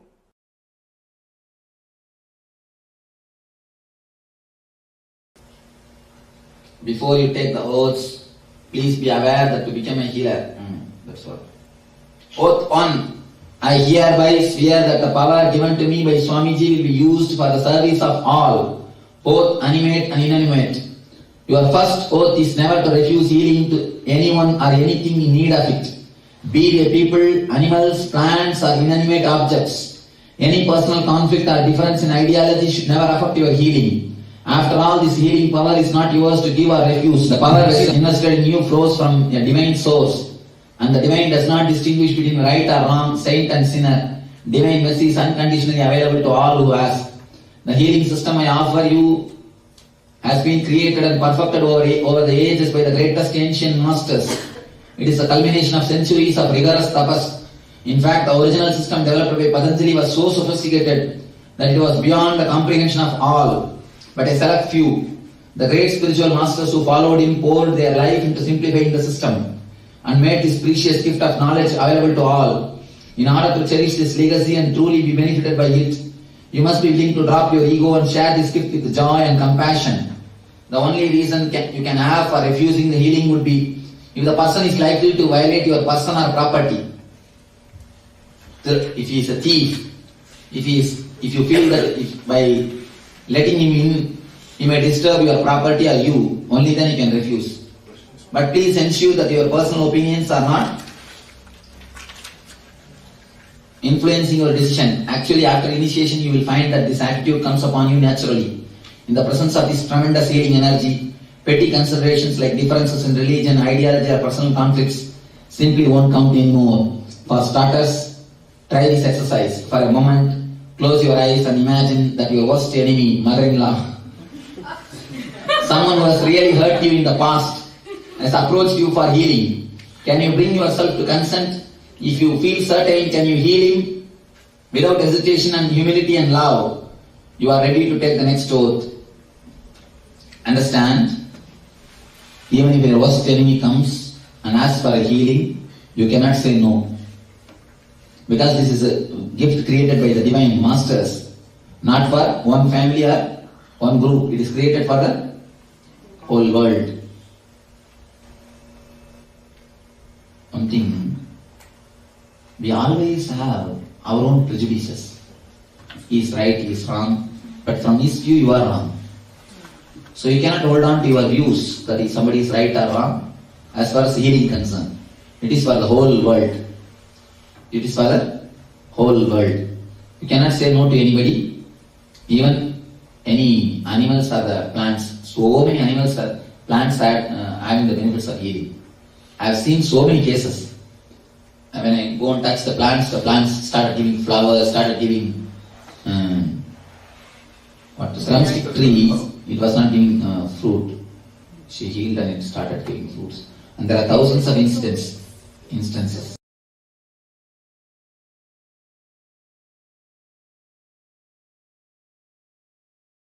Everything can be healed. It's a love energy. It's an energy. It can work miracles. You know one thing, Plants and animals get healed quickly because they don't have intellect. If you see my biography pictures, you will see one cat sitting on my lap. That cat was healed. If you see that person is not having resistance, you can go and tell nothing wrong. Better you tell nothing wrong, perfectly. Don't think that you are spreading yourself. You will never have that problem. Carry on. One more thing, there are many people, they heal only their family people, not everybody. Don't do that. Serve everybody. If you heal others, only then you will be able to heal your family people. You see, understand few things that nothing you will carry. Simply you will die without even a cloth. You cannot carry even your clothes. Understand that one thing. When you die, nothing can be taken with you. So why to have, after all few days, it is nothing but few days you are living here. Why to carry unnecessarily so much of grumbling and grudge against people? And here we are going to die, and she is also going to die, they are also going to die. Nobody is going to live. As long as you live in a joyful, ecstatic way. If they want to rule, let them have their rules and let them have their regulation. You just safeguard your life without being disturbed by them. Just don't bother. Don't carry any wound in you. By carrying the wound in you, you will be continuously disturbing you.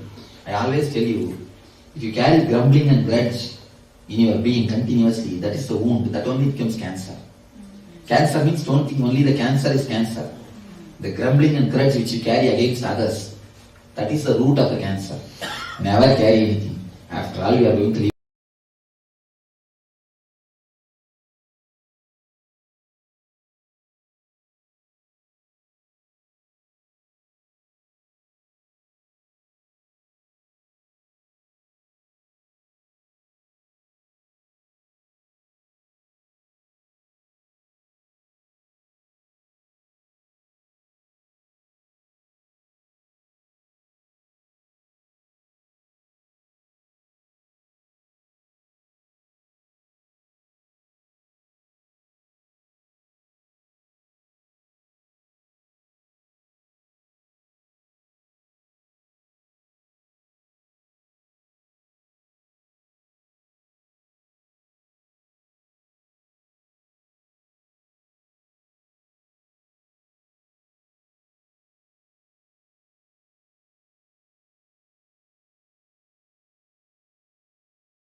Nityananda, and welcome to all the participants. So now that we watched this beautiful satsang on the technology of spiritual healing, let us now answer the beautiful questions that we have about what is healing, how we can experience healing, and how can we manifest that healing inside each and every one of us. This energy of healing is going to be initiated to all of us, but only when we have that clarity about what healing is, then we'll be able to heal others. So now Swamiji himself is going to be answering our questions about what the healer's initiation is, what are the do's and don'ts of the initiation, and everything else about healing. So let's now be in the space of listening and enjoy this beautiful satsang.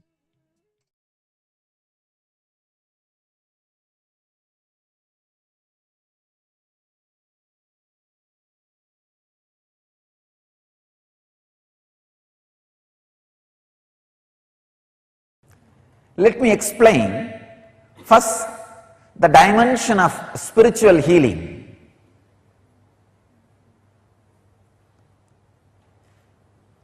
I want to tell you exactly what happens during the healing. When I put my hand on somebody or when they come near me for healing, what happens? Please understand, I do not do anything. I just be.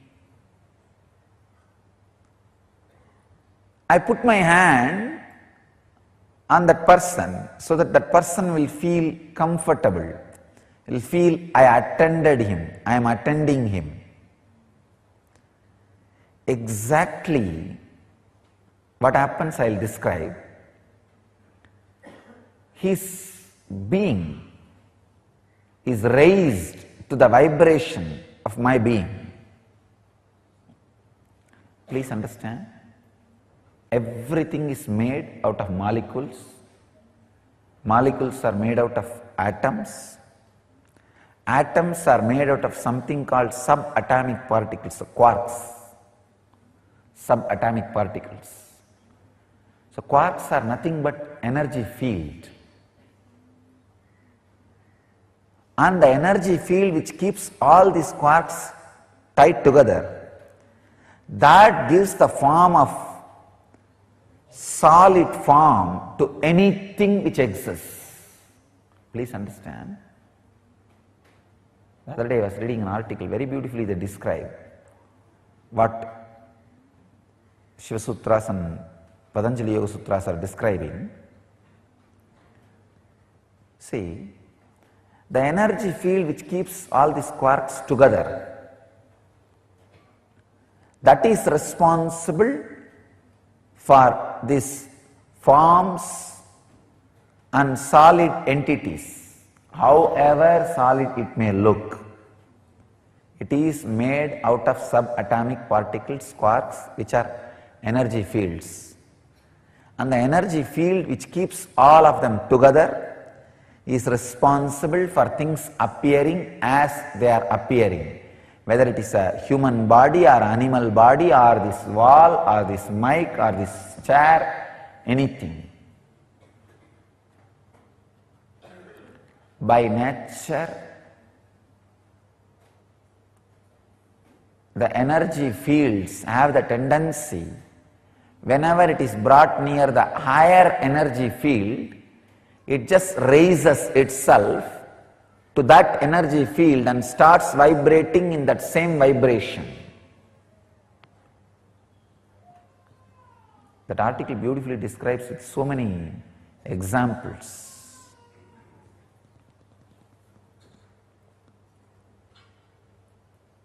If you play sound A in piano and keep the guitar near without doing anything, just this vibration, exactly the guitar also will create the sound A. And if you keep the pendulum clocks 5 o'clock on the same wall, In few days you will see all the clocks, all the pendulums are moving in unison. Maybe in few hours, not even few days. In the same way, that vibrating fork, if you bring the other fork which is not vibrating, just no movements, just bring it near, it will start vibrating. I can give you hundreds of examples.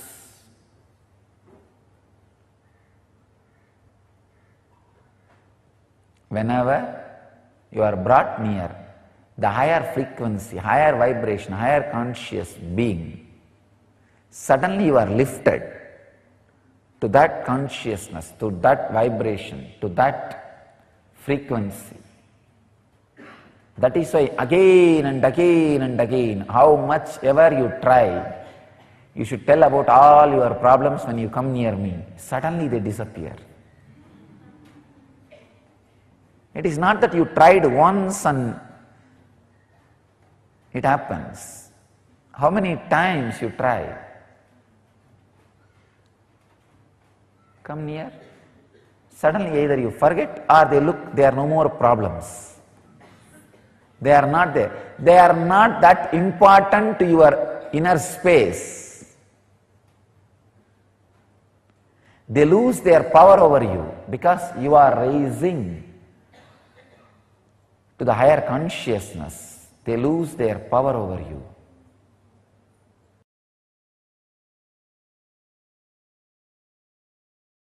I am happy that I am here to listen to a unique soul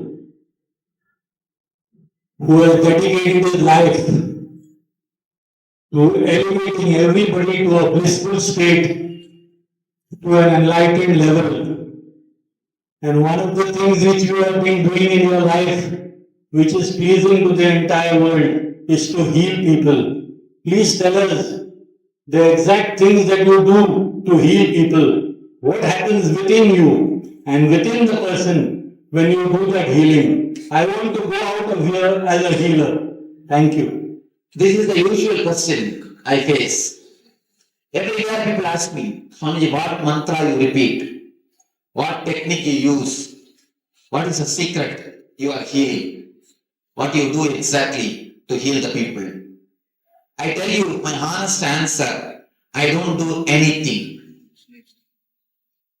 Deeply I am absent. Totally I am absent. When I put my hand, when I heal the people, I am not there. Simply I relax. When the sun rises, lotus blooms by itself. Sun doesn't have to go to open the lotus. The very presence of the sun opens the lotus. The same way, when I switch off myself, the very presence heals.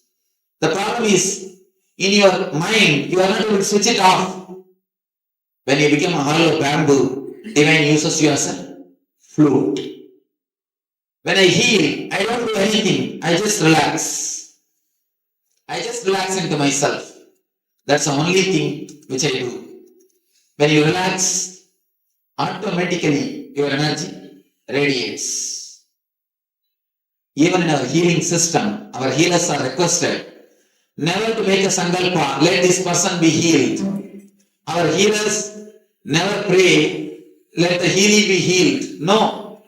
They always tell, what is good, let it happen. Even our healers, they never tell what is good, let it happen. They never tell, let it be healed. They just put their hand, and in our healing system, we don't even bother about the patient. When a person puts his hand, he just goes into his meditation. He just relaxes, that's all. Meditation automatically radiates the energy. The energy automatically heals the people. They don't even bother who is the patient and what is the problem. Many people come to me and ask, Swamiji, what are all the diseases you can heal? I tell them, the disease which you can name and the diseases which you can't name, everything can be healed. Because we don't bother what is the disease or what is the thing. We know only one thing, the energy is radiated and the energy takes care of everything. Because energy is intelligence. Power plus intelligence is energy. Energy is intelligent by itself. So energy knows what has to be done. Energy minus intelligence is power. Power plus intelligence is energy. So energy is not simple power. It is intelligence also. So energy knows what has to be done. We do only one thing, we relax and let the energy take its own course. So when we heal, I just switch off the mind. I lose the idea that my boundary ends here, the other person starts there. I just feel that I have lost the idea of boundary. The boundary idea is lost. Then naturally, the energy is flooded into the other system also, and the other system also gets healed. It's almost like a communion. By the word, if it happens, communication. By the energy, if it happens, it is communion. It's almost a communion. That is the reason people, they don't, it is not that they get only healed of the physical disease. Not only the physical disease, even they taste the glimpse of the bliss. There are many people who have been healed. They come and tell me, Swamiji, my disease disappeared, it's okay. But from the day I took healing from you, I feel so energetic, so alive.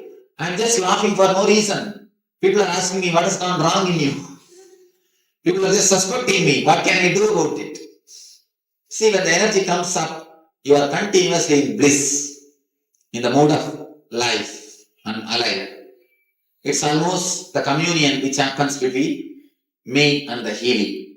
That's the same thing happens between the healer and healers. Thank you.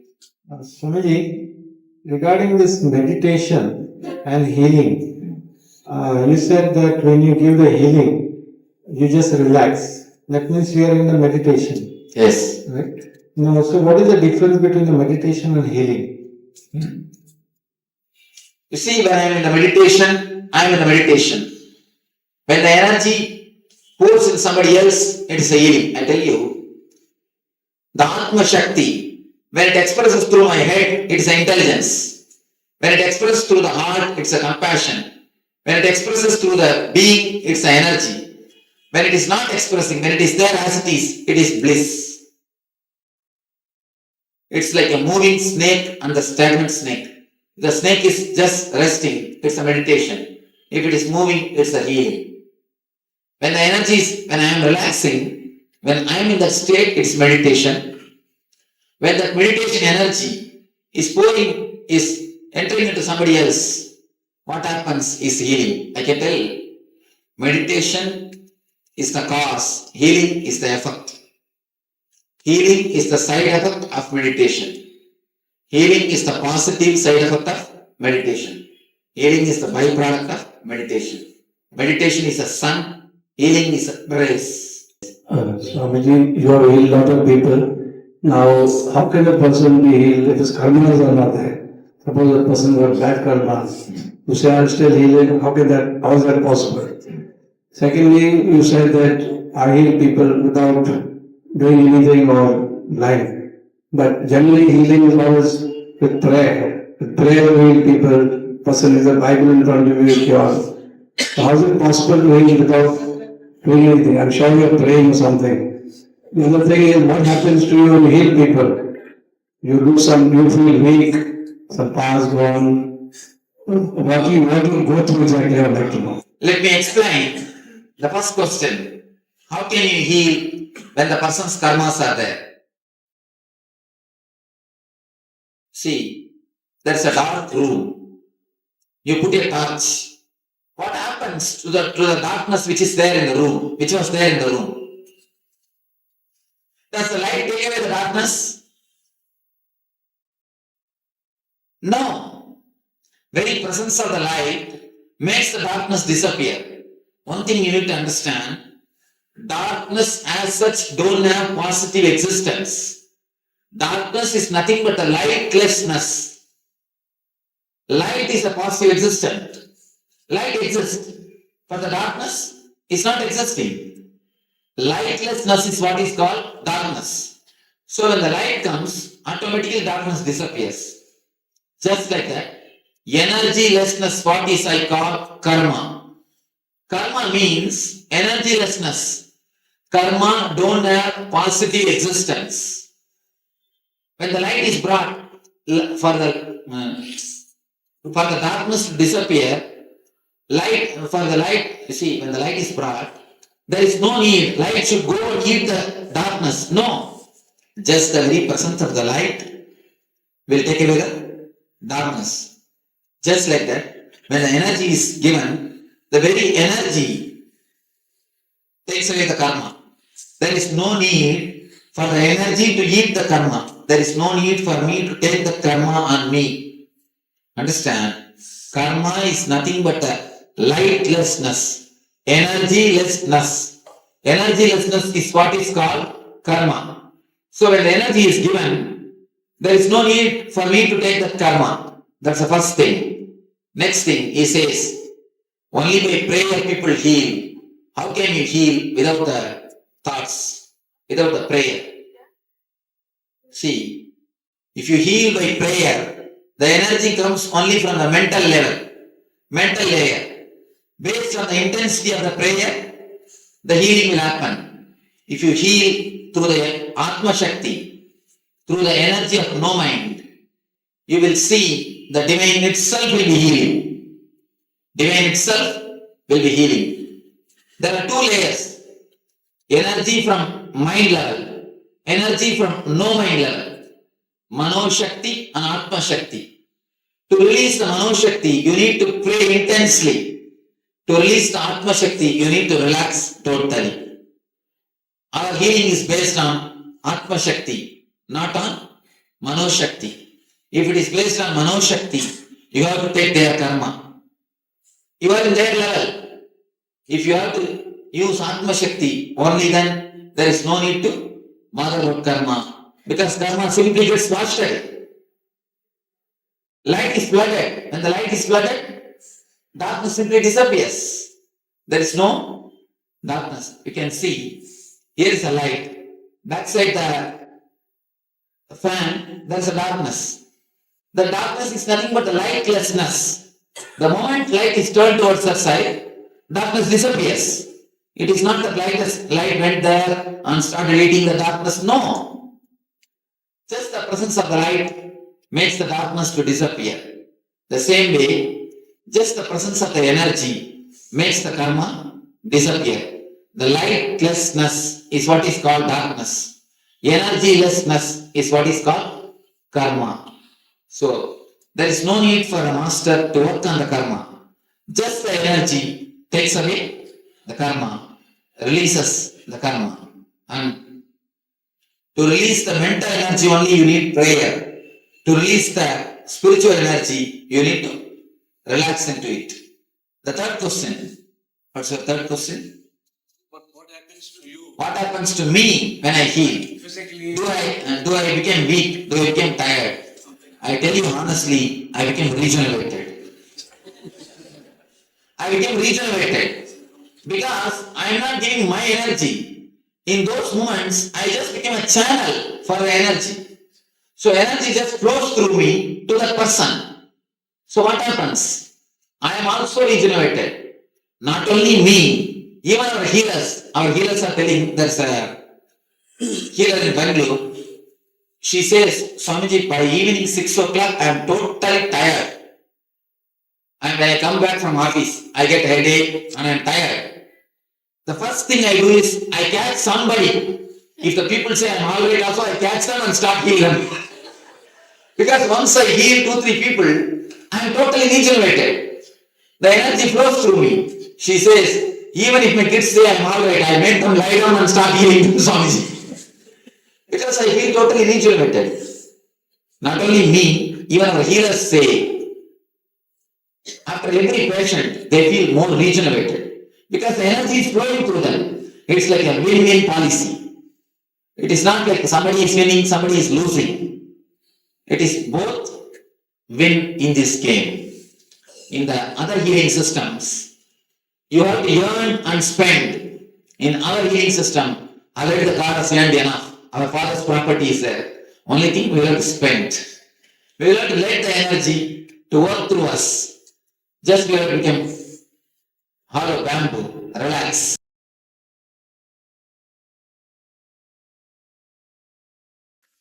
Is your definition what is healing? Do you believe in one healing another? What is universal language?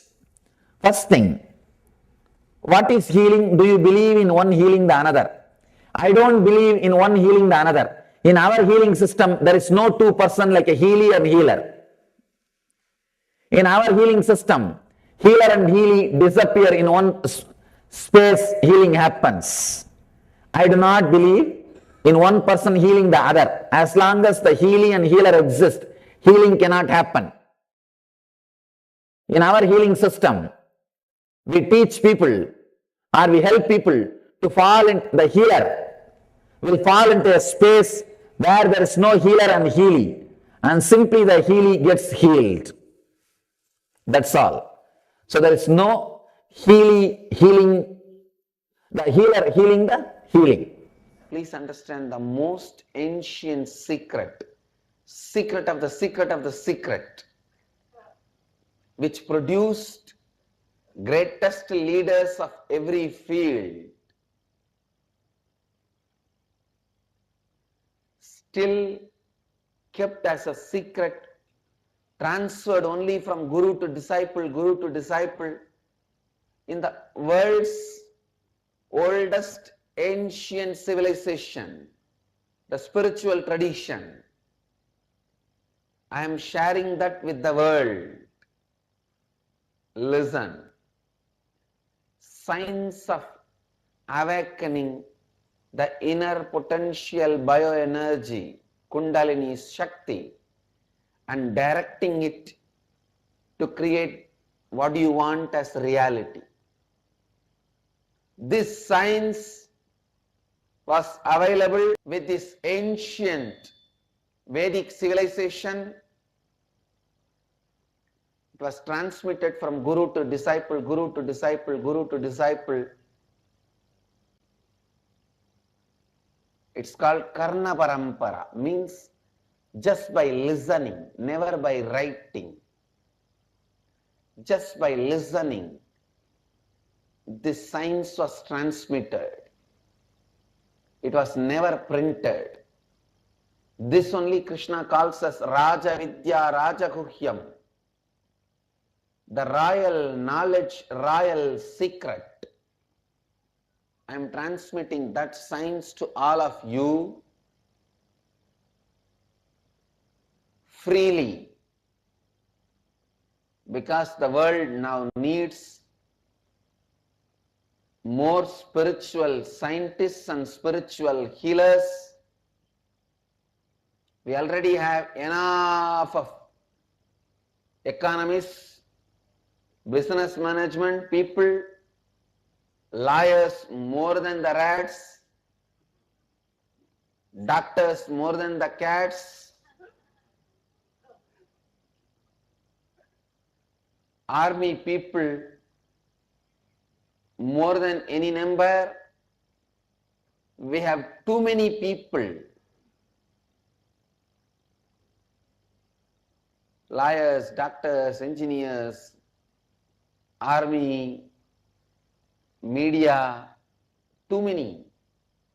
World immediately needs spiritual healers, spiritual activists,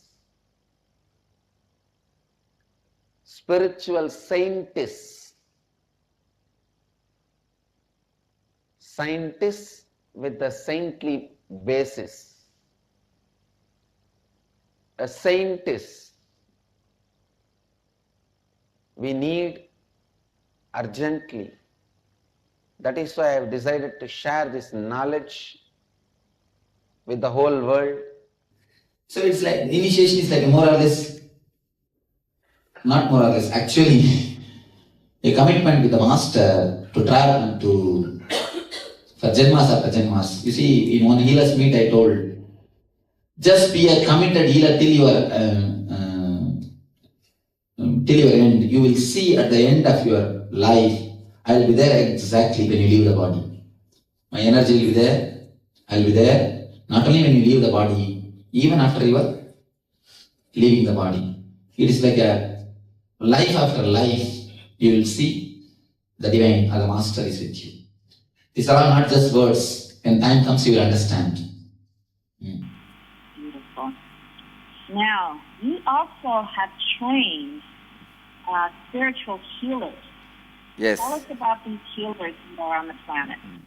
People who are ready to take the responsibility to enrich others are given the training very systematically in the third level of inner awakening. As I described, inner awakening level 1 is 4 days, level 2 is next 6 days, level 3 is next 11 days.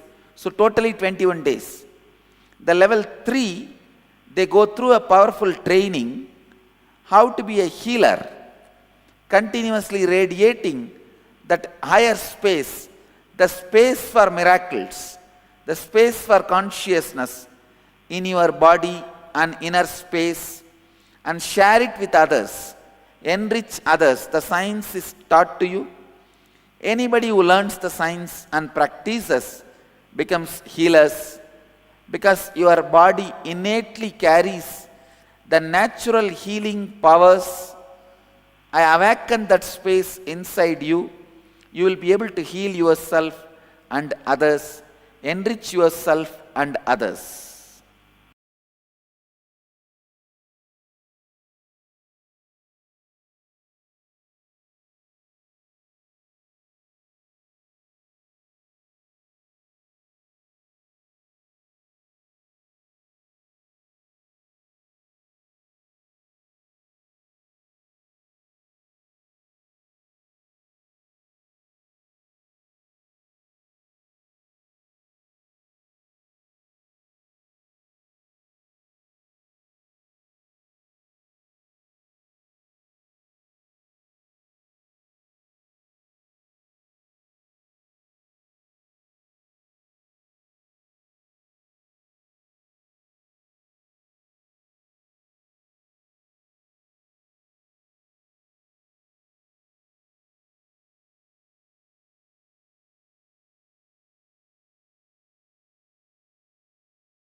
Paramashivoham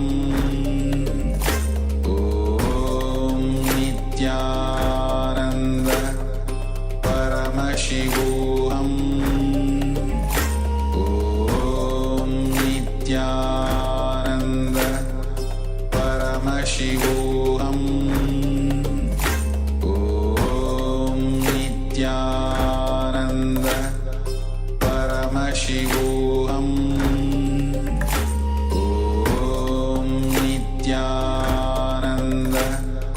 Paramashivoham Om Nityananda Paramashivoham Om Nityananda Paramashivoham Om Nityananda Paramashivoham Nityananda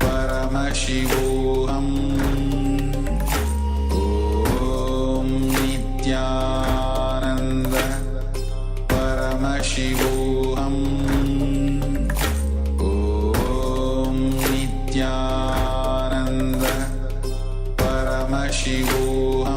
Paramashivoham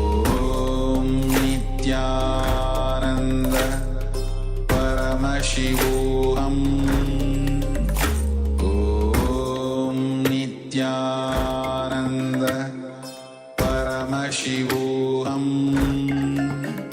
Om Nityananda Paramashivoham Om Nityananda Paramashivoham Om Nityananda Paramashivoham Om Nityananda Paramashivoham